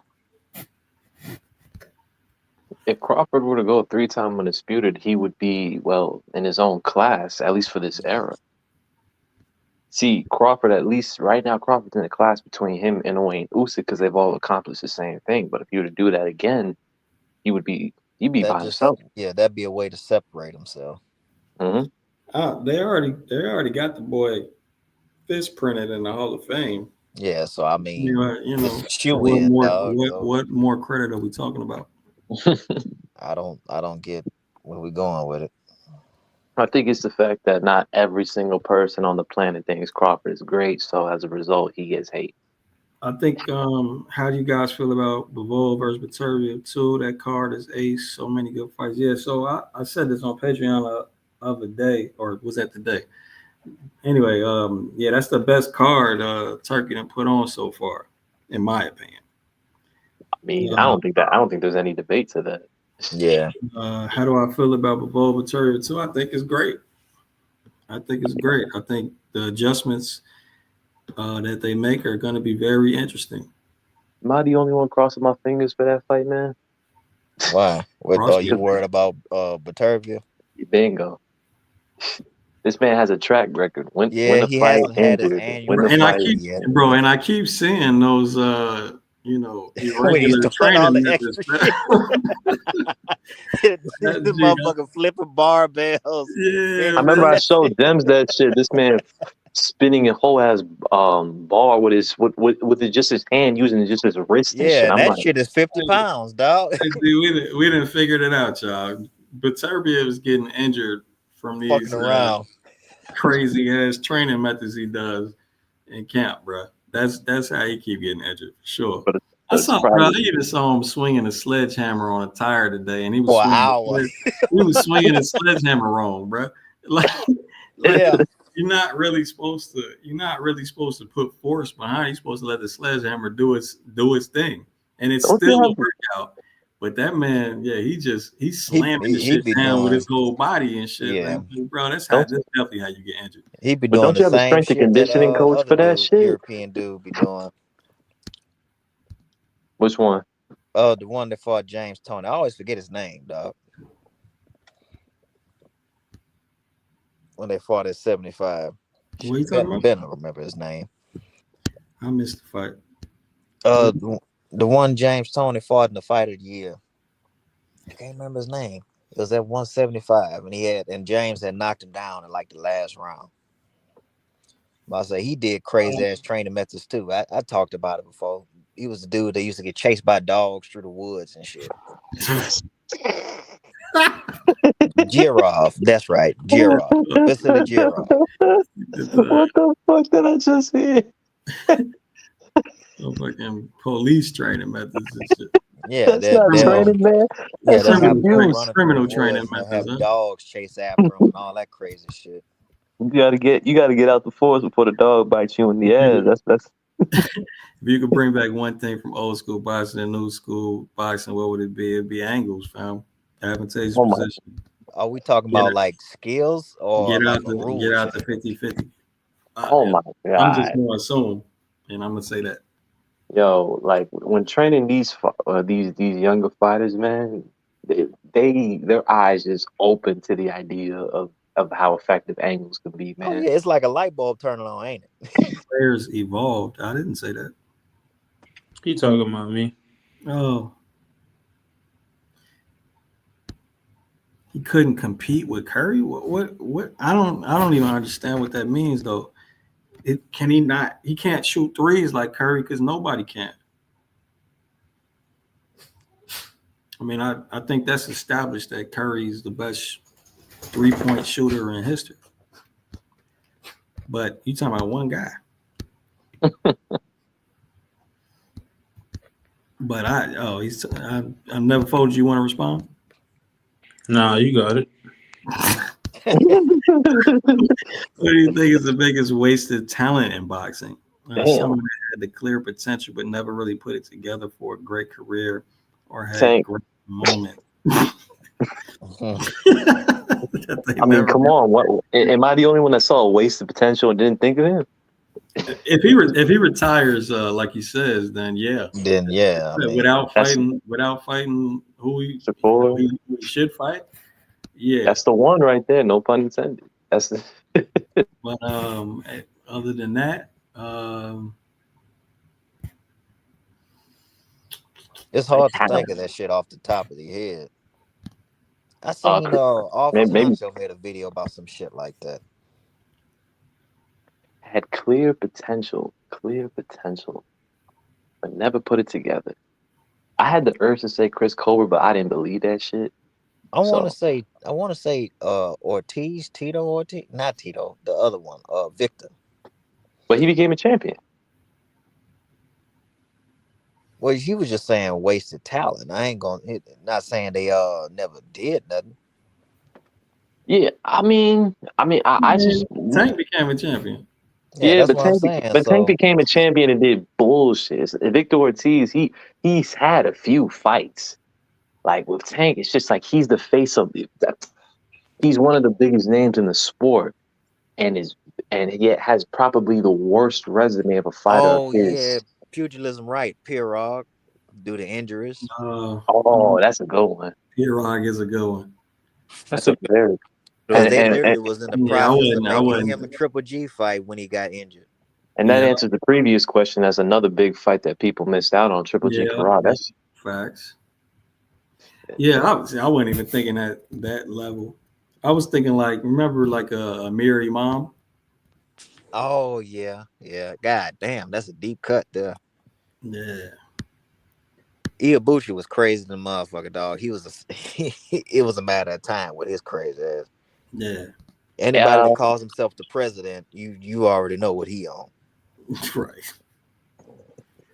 What was for me? I think AB did a lot for his career. I think he moved up too soon. That was AB problem. Hey, what's your thoughts on Munguia coming back so fast? Coming back in April. Hey, bro. I mean, this is for you, Dorian. Tim better have that motherfucker on Vada. Damn. Well, if that don't say, I don't know what does. Aaron Pryor, man. I please don't ask me to break down his skills, but why not? Oh my God. They were erratic. Let's just put it like that. He could string punches together, but it's just like, he ain't give a fuck where his feet was. He ain't give a fuck where his head was. He ain't give a fuck where his shit was. He started boxing late?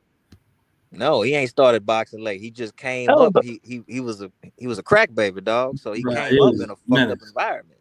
He was a menace. That was his strongest attribute. The power of belief. That was a motherfucker who people did not want to fight. Yeah. I don't know karate. I know crazy. That motherfucker is crazy. God bless Arguello for fighting that motherfucker twice. Twice, man. One with the Vada and one still may not be with the Vada. So one with the water, I should say. Imagine Bradley versus Provatnikov times 4. Yeah. And every time motherfucker get knocked down, he come back on 10. He's crazy. Did Aaron Pryor ever gas? Not really. No. Every time he got hurt, dog, he can go crazy. I think he only got stopped once. Yeah, I think that's the only way that was at the end of his career. That was at the end of his career. I don't think you could outbox Aaron Pryor. I think you just knock his ass out. You have to. Yeah, I don't think you can outbox only that. One motherfucker did it at the end of his career. That's when the dope caught up to him. That's when they started cutting it. He said that's when. was on that good dope, man. Bag fat size. This dope. That's when they stepped on it a few times. Scored So 7 on it 2-3 that times. shit was laced. It wasn't pure no more. It ain't had the So- same effect. Pugilists say, so what stopped Canelo from stopping Mel Charlo? Desire. He didn't need to. I don't know. Last What are we? I don't know who he's. I don't know where this came from. Yeah, who said? the last time Canelo got a stoppage was against Caleb Plant. We made an argument earlier that it's very hard to beat Canelo on the scorecard. So I don't think Canelo would have to stop Crawford if that's what you're talking about. That fight is a suspect fight after Coach brought up the little referee, the shit that they be doing for Canelo, man. That shit crazy. Referee. Dude got cooked 12 rounds against Floyd. They almost took that fight. Oh, you talking about referee? You talking about judging? Judges.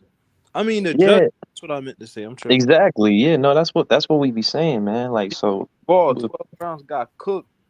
Like, wow. And got a majority decision, man. Some judge, one judge had 6 rounds for Canelo, and the other scorecards weren't all that great neither. Some gave him 4 rounds. I ain't gonna lie. Do something about these judges. Lock their ass up or something, bro. I don't do shit like this, Amari. I don't, bruh. Like some dream shit, bro. I combine Floyd's skill with Roy Jones' athleticism. There you go. That's probably unbeatable. Two fighters skill sets, but so you really didn't answer the question. But yeah, I mean, like, but wow, if I have a complete fighter, why the fuck would I combine him with shit? This ain't no Digimon, bro. What the fuck? That's the best you're gonna get, man. Roy Jones' skill of speed.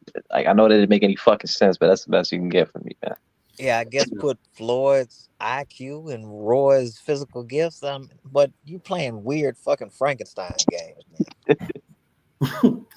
B's basic. Objectively, do you think Crawford could give Canelo? Of course, he can give him problems.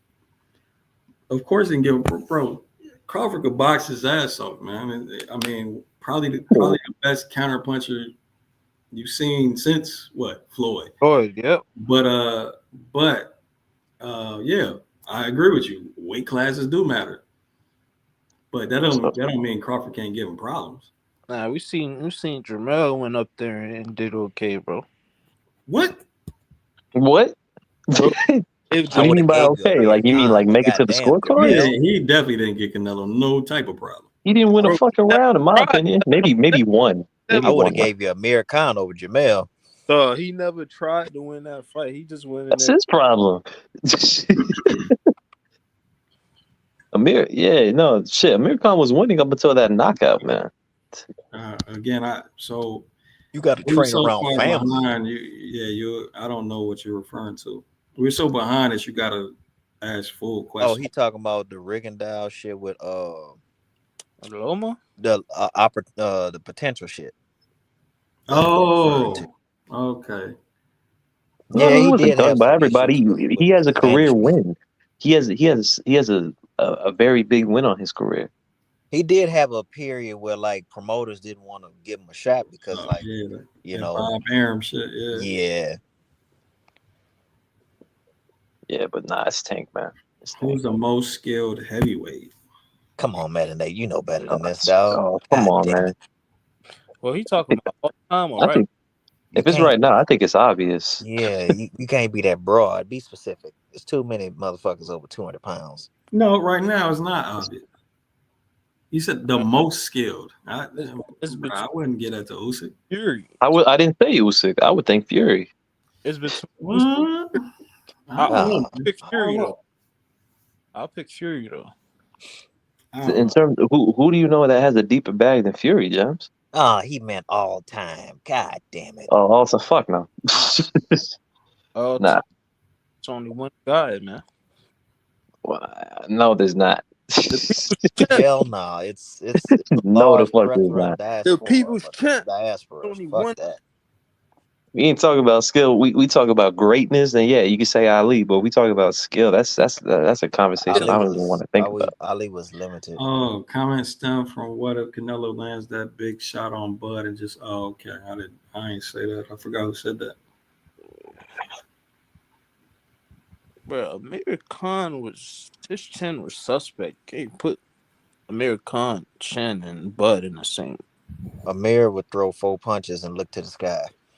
Top ranked February 14th card is full of one-sided matchups. I mean, it has incredible It's engaging. talent, Yeah, but matchups are trash. they put Big Baby Davis on that card now. Is he? Because I haven't seen him on the official poster. They did. They put him. They posted it today. Don't know who he fighting against. Yeah, you just ain't see the op yet. It ain't gonna be nobody. I heard Hold on. Is boxing's decline overstated? For example, my friends only know people like Ryan, Canelo, Tank. The general public know Floyd's opponents before fight promotion. If not, how did he sell so many pay-per-views? Because Floyd, it was Floyd. he was a superstar, man. They hated him. Floyd was a megastar. Yeah, Like on a level Ain't no that other way nobody about ever it. saw before. Like people got to stop using Floyd as the example. He was an outlier amongst outliers. Yeah, he put people like De La Hoya and heavyweight like Mike Tyson to shame, bro. Yeah. Yeah, because not a lot of I mean, again, I was watching all that shit in real time, and not a lot of people knew who Robert Guerrero was. Still sold 1 million pay-per-views, bro. Not a lot of people knew who Victor Ortiz was. They knew the rest of his opponents, though, man. Yeah, they knew the rest. The rest of his opponents were just too damn popular, which is why they did better than those. Like, if you say Robert Guerrero and you say Victor Ortiz, those were probably... I mean, Victor Ortiz was a fight that sold well because that shit was just promoted so well. But Robert Guerrero, that just showed how popular... Oh, Andre Berto. That was another one. Zurdo. But that was the last. That shit was... that people saw... When people heard Pacquiao and then went Berto. Oh, but I did want to ask this. Like, from a business perspective, did it make any sense for Floyd not to give Pacquiao the rematch? Like, because Hmm? I mean, did Pacquiao earn a rematch though? Nah, fuck all that earn shit, bro. If you are Floyd Mayweather and you have the opportunity to earn another $100 million, are you turning that shit down to fight Andre Berto for like a fourth or a fifth or half of that? When you just fought a guy who you clearly beat, who cares what the media says? That was never Floyd's worry. If you think you're done, And ain't no telling how difficult the negotiation was. hey, he's got an amazing poker face, but Floyd was hurt at least once against Pacquiao. Hurt. I don't know about that. At least once. Bro, you go back and watch it again, man. I've seen that fight 100 times. What round? Yeah, I haven't. I've seen that fight 3 times. It was, but I know it was a right hand, and it was a right hand that had him. He was trying to turn out on the ropes. He got hit with a right hand. He did something real funny with his feet after that right hand landed. Yeah, it's like he tried to laterally escape, and it was like a weird little hesitation. Yep, I know exactly what you're talking about. So it could be that he knew he was hurt more than everybody else knew he was hurt, and he could be saying, I'm punch resistance going down. I'm finna get the fuck out of here. I mean, shit. But then that goes back to man's question: what matters more to him, $100 million payday or an undefeated record? Definitely undefeated for him. Well, it's his brand. I'm about to say that's his brand, that's his ego. That's the last fight of your career. What does your brand matter at that point? Like the brand have the girls collection. Which boxer who won recently are you most excited about for their next? That's the thing, bro. I'm still a boxing fan, man, but I don't know. It's hard to get me excited about some shit. I was excited about Beterbiev Bivol. Yeah, the rematch. Yeah, when Beterbiev and Bivol like after the fight happened, I wanted to see a rematch. When I heard that shit got announced, I was I'm not excited. really excited about the rematch. I was more excited Yeah. about the first fight. I guess you could say I was excited for 729 and all the promotion, and then when it happened, I was like, "Stop! Somebody stop this!"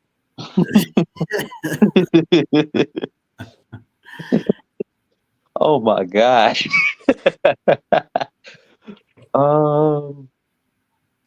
Nah, yeah, there's not another fight I was like who won, and then I was excited for them to come back. Well, I was about to say you said comeback, but I was gonna Well, say first they had to win, so I know I hear Spence at the tip of your tongue.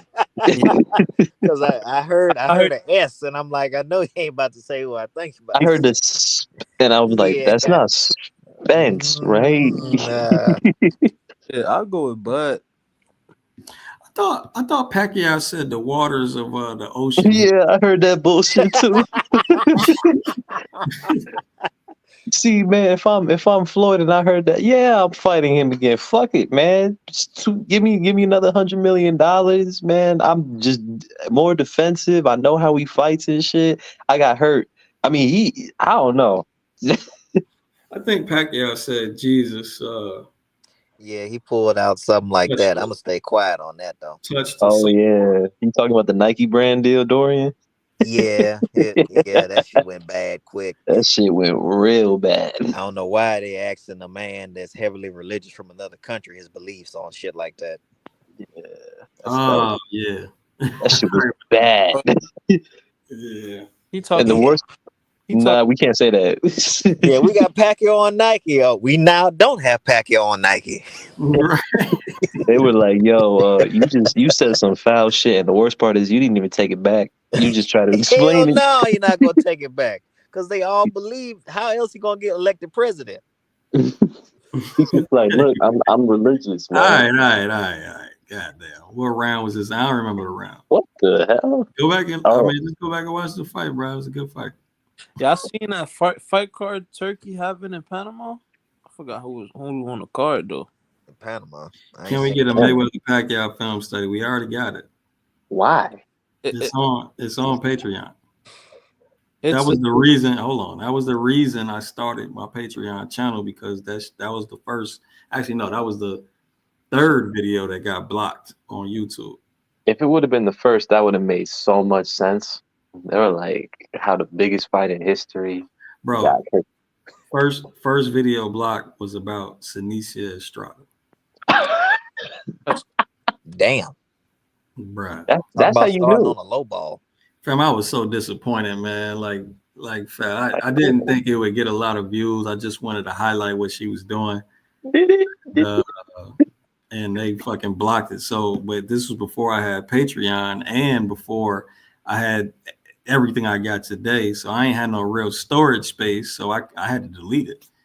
Honest to God, that was probably the best thing that ever happened for this channel, Gems. That shit getting blocked. Yeah, facts.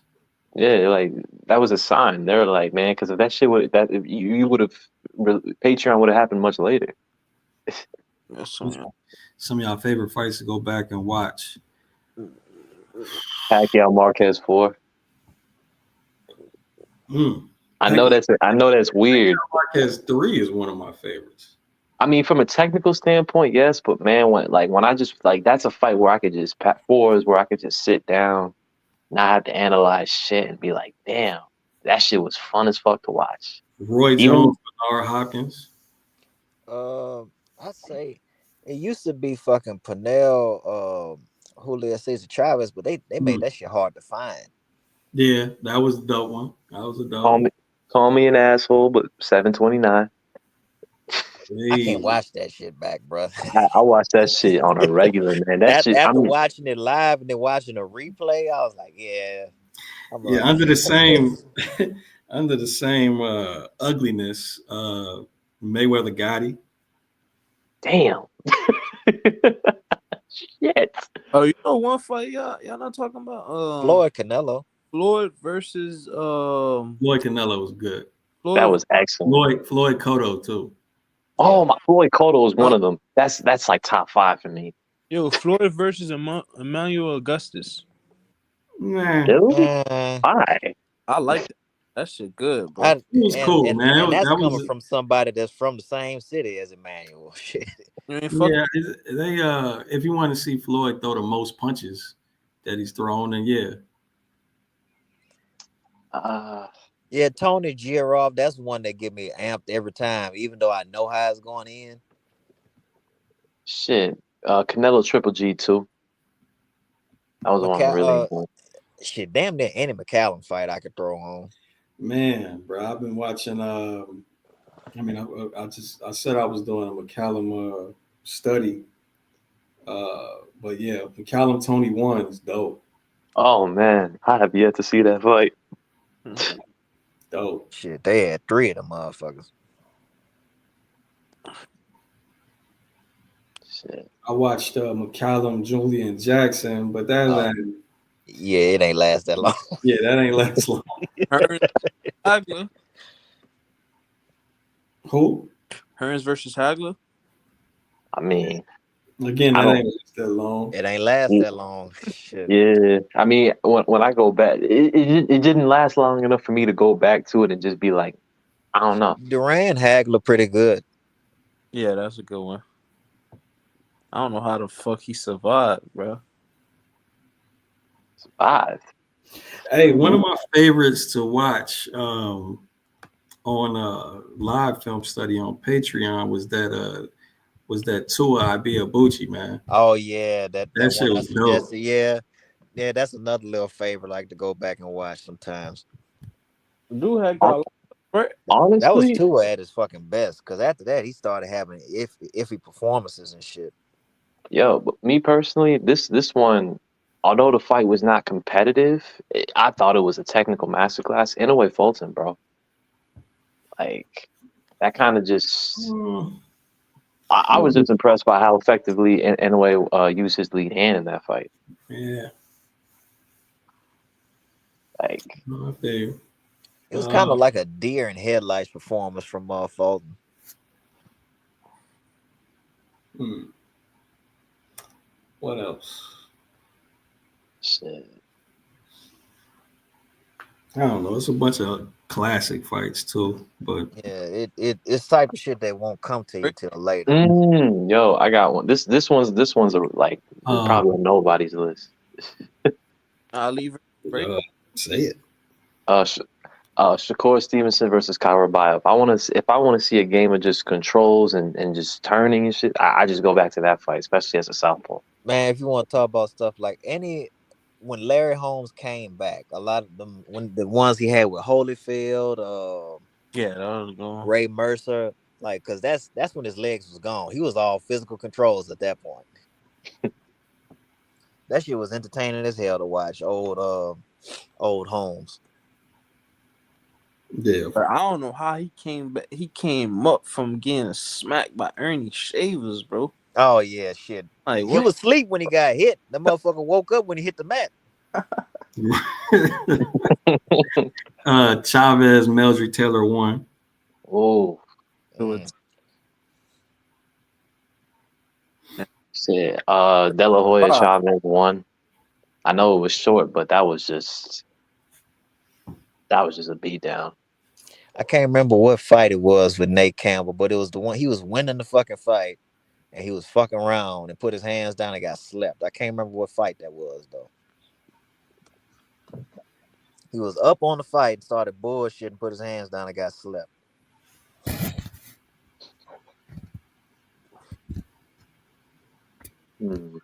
Junior Jones versus, I think it was Barrera. Bud versus Spencer have been on this list, man. That shit was a. I said it. That, bro. Yeah, he said it. I said 729. Never thought to be. Oh yeah. I guess they don't get the reference. Yeah. We say the date around here. Yeah, At least for that fight. That fight ended a lot of people's. It's the Day of the Dead, bro. So many Yeah, channels, so many boxing channels died that day. so many boxing channels, so many Yeah, people like. yeah, that Junior Jones Barrera 1 and 2 was some good ones. Facts. Yeah, because I think in the first one, bro, it was a body shot or something. I can't remember.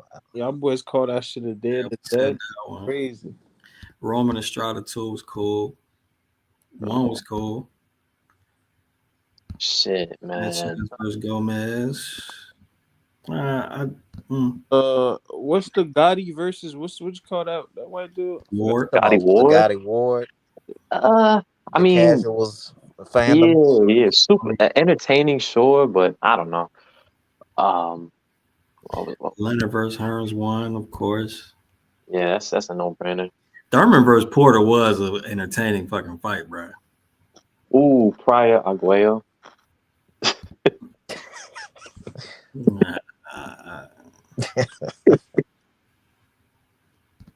Scariest KO y'all seen. There's so many that ended up. I mean, it's a lot. Yeah, I guess first you can mention that Donaire one. yeah, that's the one that always pops in my head. That'd be the first one that come up. Wait, which Donaire one? The one where dude was trying to walk while he was laying down. Yeah. Anyone that ends like that is on the list. Yeah. With What was the somebody- one? For me, Valdez, Burchell, bro. Ooh, ugly. I thought he died. Yeah, that was bad too. What was the one? I think this was one with Jim's favorite fighter, Jeremiah Milton. They had one. Bro, I mean, I gotta add this. I've been referencing this fight so many times, but I'm gonna say it. Pacquiao Marquez Ford, bro. Like that. My that was. Oh, of course, the whole nation cried after that one. Shit. He died. Oh, shit. What's another one? Shit, the knockout on Mike Tyson had on Michael Spinks. Shit. Glenn Johnson Roy. That one was bad too. Nah, man. Sergio Martinez, Paul Williams too. Oh yeah, he killed him. That was a brick.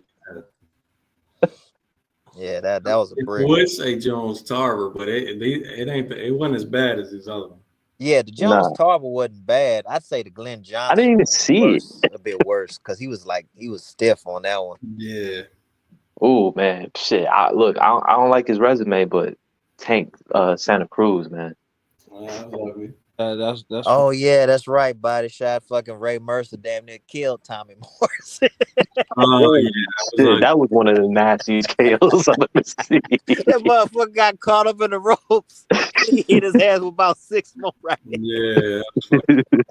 Ref just looking. Go ahead. Nah, the refs back in the day was wild, bro. Shit. I'm gonna say it personally. This is very recent, but AJ Dubois, man, that man was that shit was bad. Nah, but I don't think that compares to these though. Yeah, we talking shit. You got to get the fucking the Zab. Don't ever play with matches. Oh, talking about when he got up.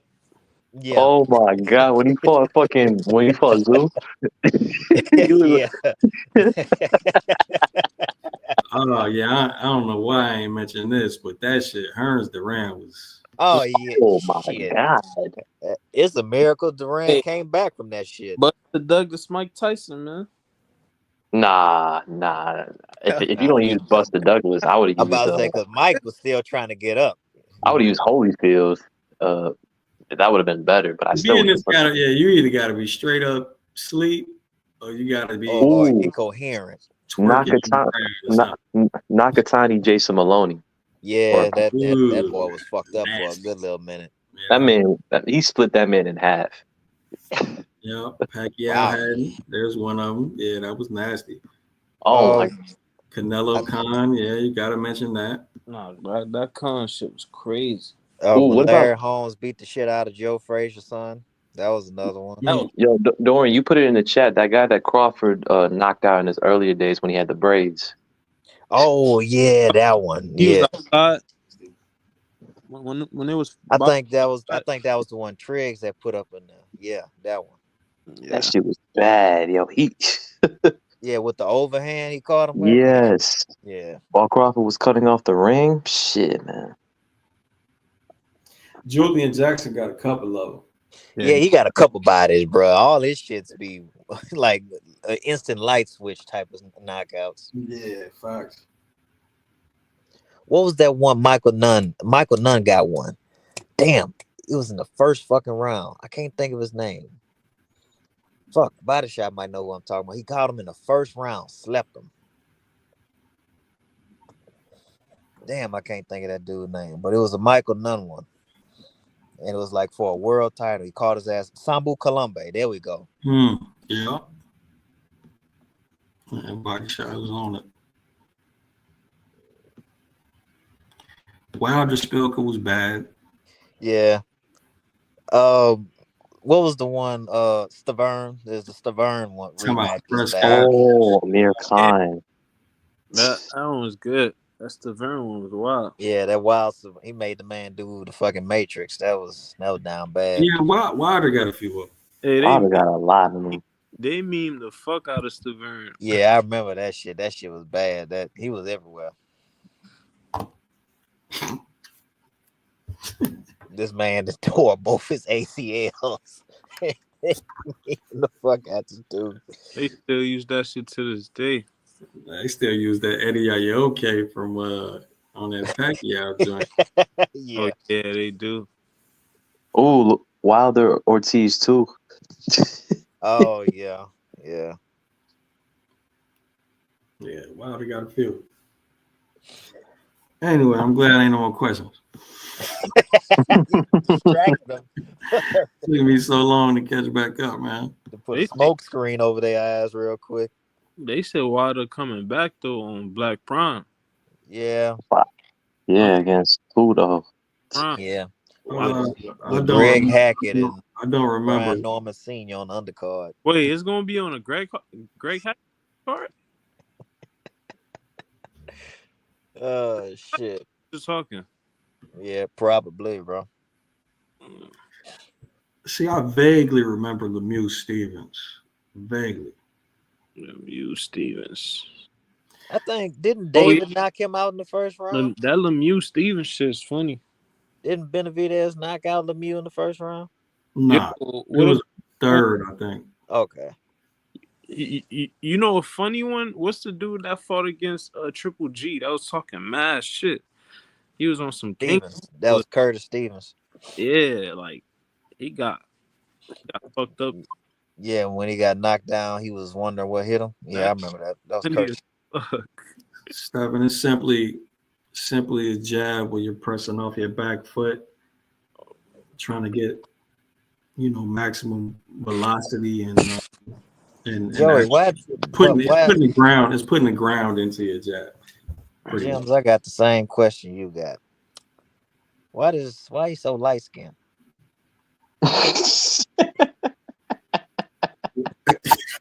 It's just the filter. What are you talking about, bro? That's the most light skinned picture I done seen. Oh, this picture right here. He's just embracing it, man. You know, like I had the nerve to say, James, I got the same question you have. That was not my question. Bro. I love how he brought that shit onto you, man. Like James was really thinking about that shit. James probably thought about that shit before, man. He's been seeing this shit. Yeah, hilarious, man. When European has the best lead hand in this era. Era? Damn, man. I wish you would have said like this, like last year. I think it's between Crawford, Bivol, and Shakur. Yeah. Southpaw Crawford, Bivol. I'd put Keyshawn up there too. Yeah.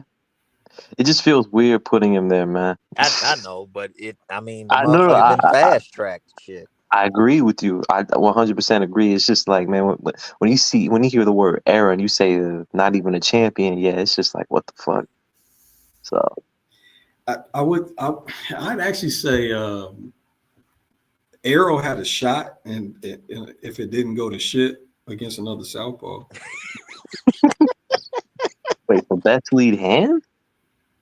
Oh, Arrow got a nice lead hand, bro. Yeah, lead hand, but I didn't think it was bad, but think about his fights, man. Like shit. Think about again, what he got punished for, and that he never really got punished for, fam. You know what I'm saying? Like, think about how good his lead hand was in accordance to how he got punished.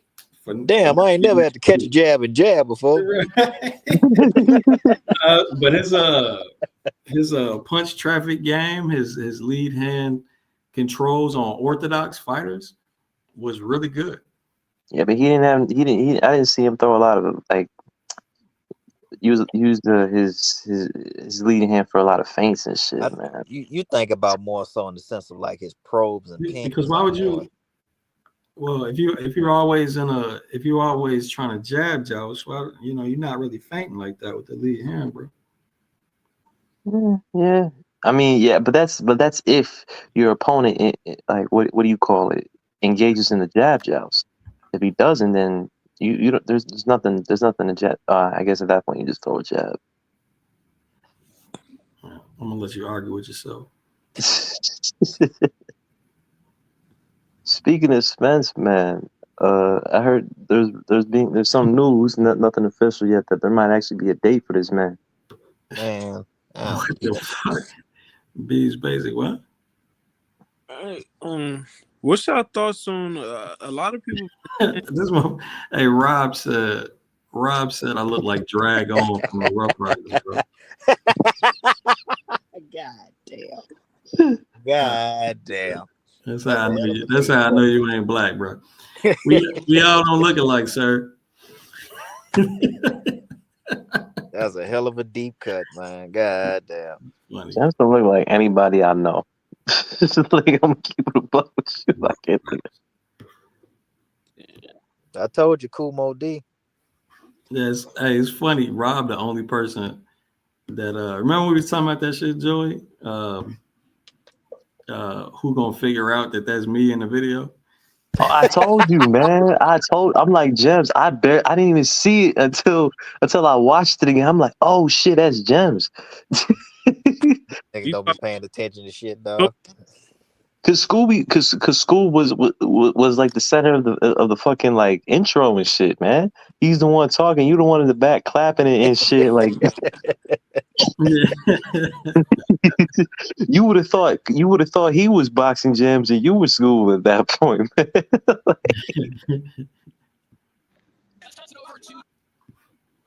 Yeah, no, and nobody noticed that Boxing Gems t-shirt. Yeah, no one saw the Boxing Gems t-shirt. No one, like, nothing. Man, you know what it is. If you want to hide something from a motherfucker, you tapped the t-shirt, but you didn't point to it or nothing. So you didn't turn around, or you don't have a logo on you that says "Film Don't Lie." Rob noticed, and he said I look like Drag On. God damn.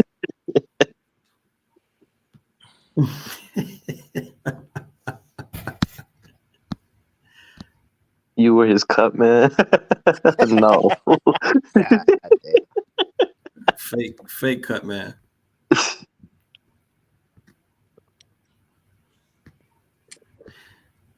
I had all the props to be a cut man.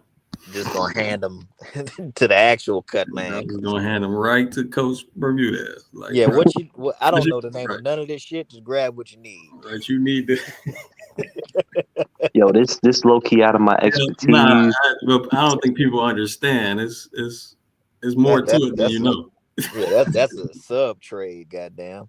There's shitty cutmans that people don't understand. There's a reason why there's some cuts that are bad, but cutmans can like take care of and they never bleed from again. And then there's others where that shit. Then you got Tim Zeus cutmans, bro. What the hell? Gems works at Spooky Island.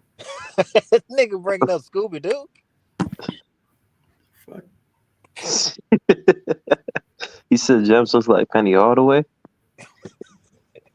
Was love roasting? Yeah. Not really. Nah. Damn, what fights they got for this month? No fights. Oh no, they got the Pacheco fight. Yeah, and they got Inoue. A bunch of bullshit. They got Inoue, Goodman, and Pacheco, Stevenson. I ain't waking up for that shit. Inoue got to fight MJ, man. We ain't trying to see nothing else but MJ, bro. When that fucking I can't wake. I'm not waking up at 4 a.m. for Inoue Goodman, bro. I'm gonna watch that shit later in the day, dog. Hey, that's the mistake I made versus what's the last dude he fought? Oh, I didn't watch that shit. I broke his back. You woke up for Doheny? I could have told you that was a fucking mistake. We was up on him. We was up on here watching that shit. I'm like, damn, bro, I wasted my time. It wasn't a mistake, motherfucker. I did the analysis. Yes. Well, yeah, you played an actual role in that shit. I'm talking about for anybody who wasn't a part of that shit. Jim should have got on the broadcast and promoted the channel. Goddamn. Yeah, they trying to turn me into T.O. Senior so bad, bro.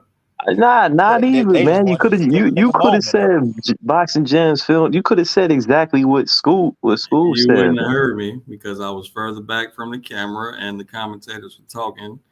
You could barely hear school.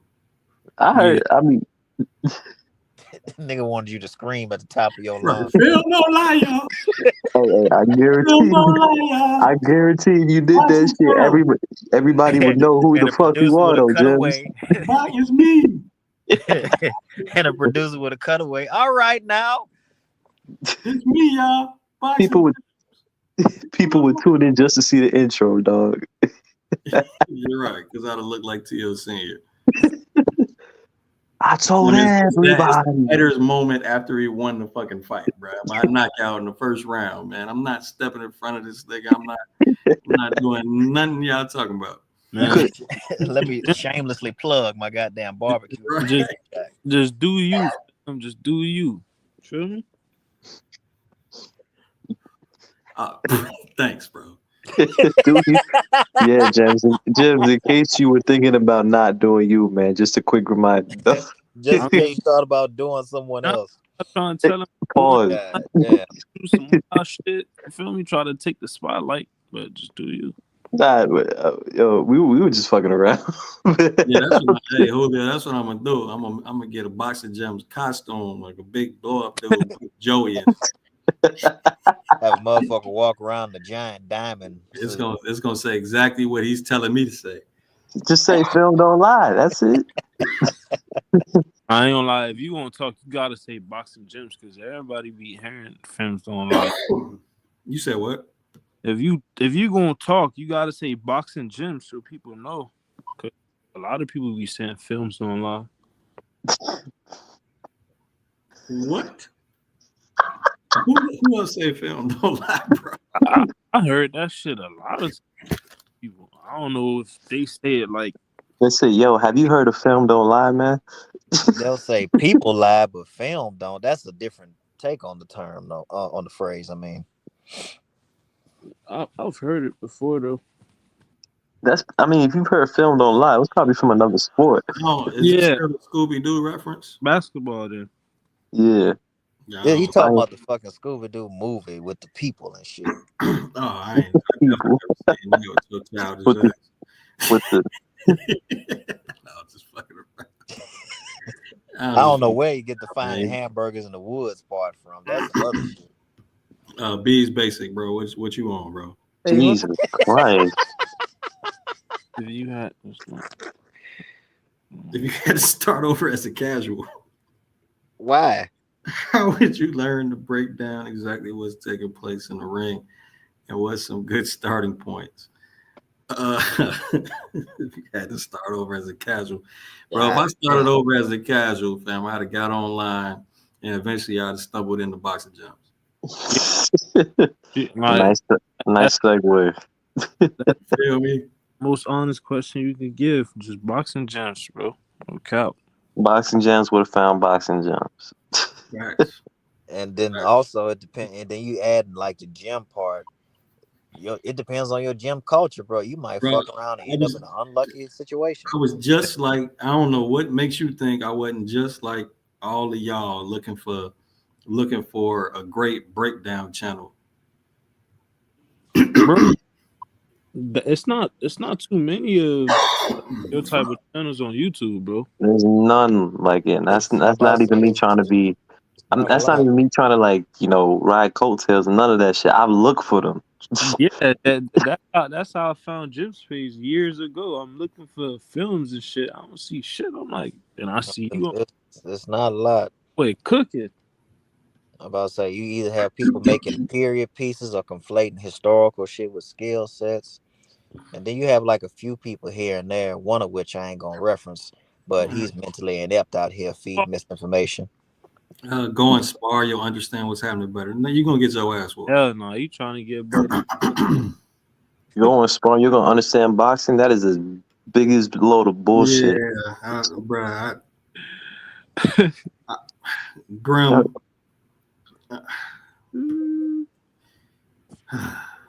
Never mind. Nah, go ahead.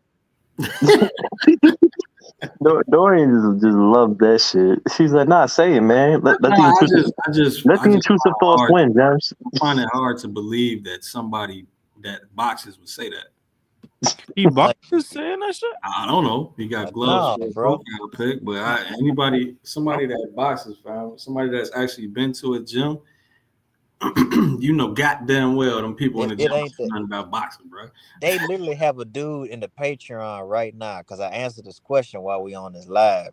He was like, I tried to use these controls in this video and I kept getting hit with body shots and overhands. I said, no, you can't skip steps, dog. Like you can't, right. You try to use controls because you didn't understand how to fucking apply them, man. Yeah, you trying to go straight to controls when you don't even understand positioning and timing and the openings. Like, of course you're gonna get punished with it.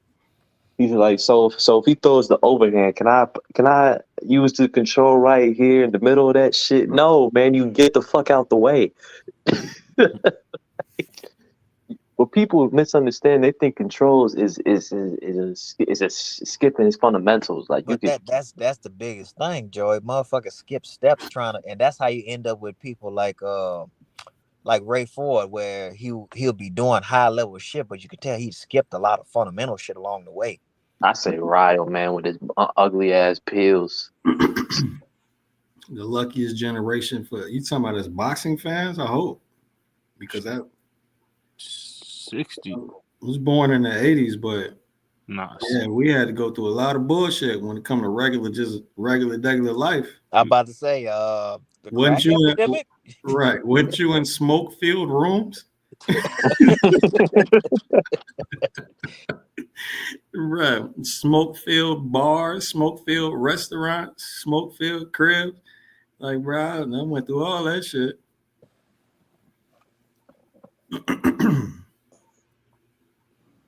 Probably why I'm coughing right now.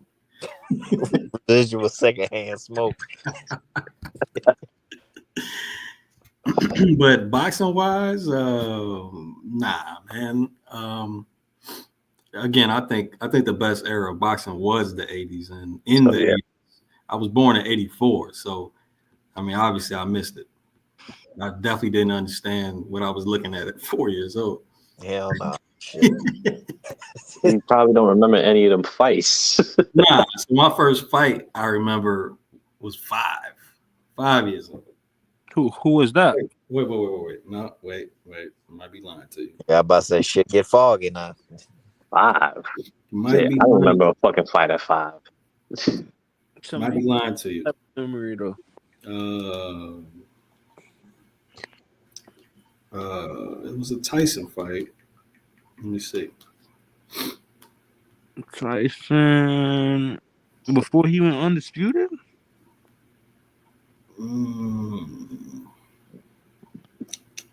If it was in the late 80s, then no.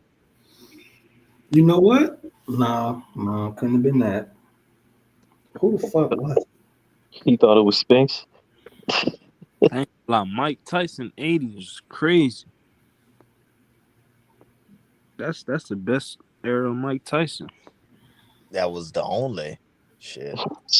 After that, there was no era. just prison and ass whoopings.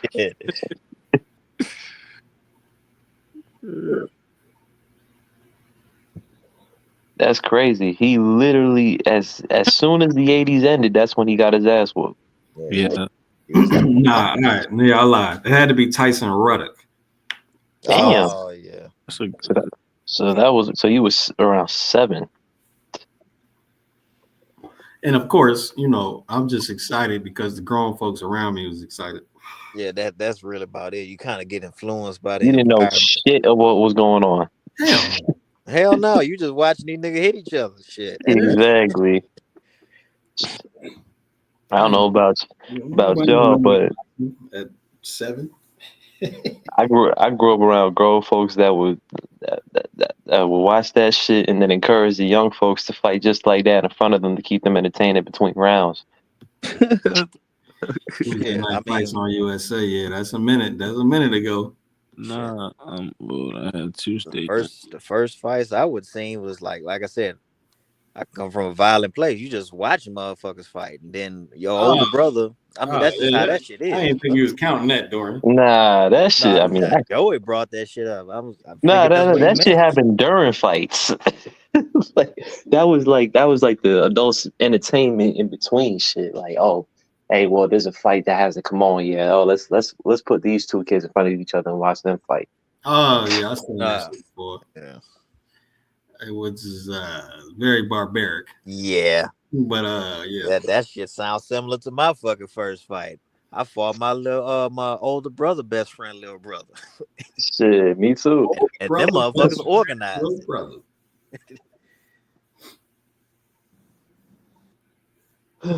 Nah, we ain't going nowhere till y'all fight. Winner get to go to the store. The fuck that What mean? the bro, James? Don't highlight that next question, dog. Hey, y'all think Tyson Fury gonna fight Ngannou again? That motherfucker Rob. Who is That's the middle ball, brother.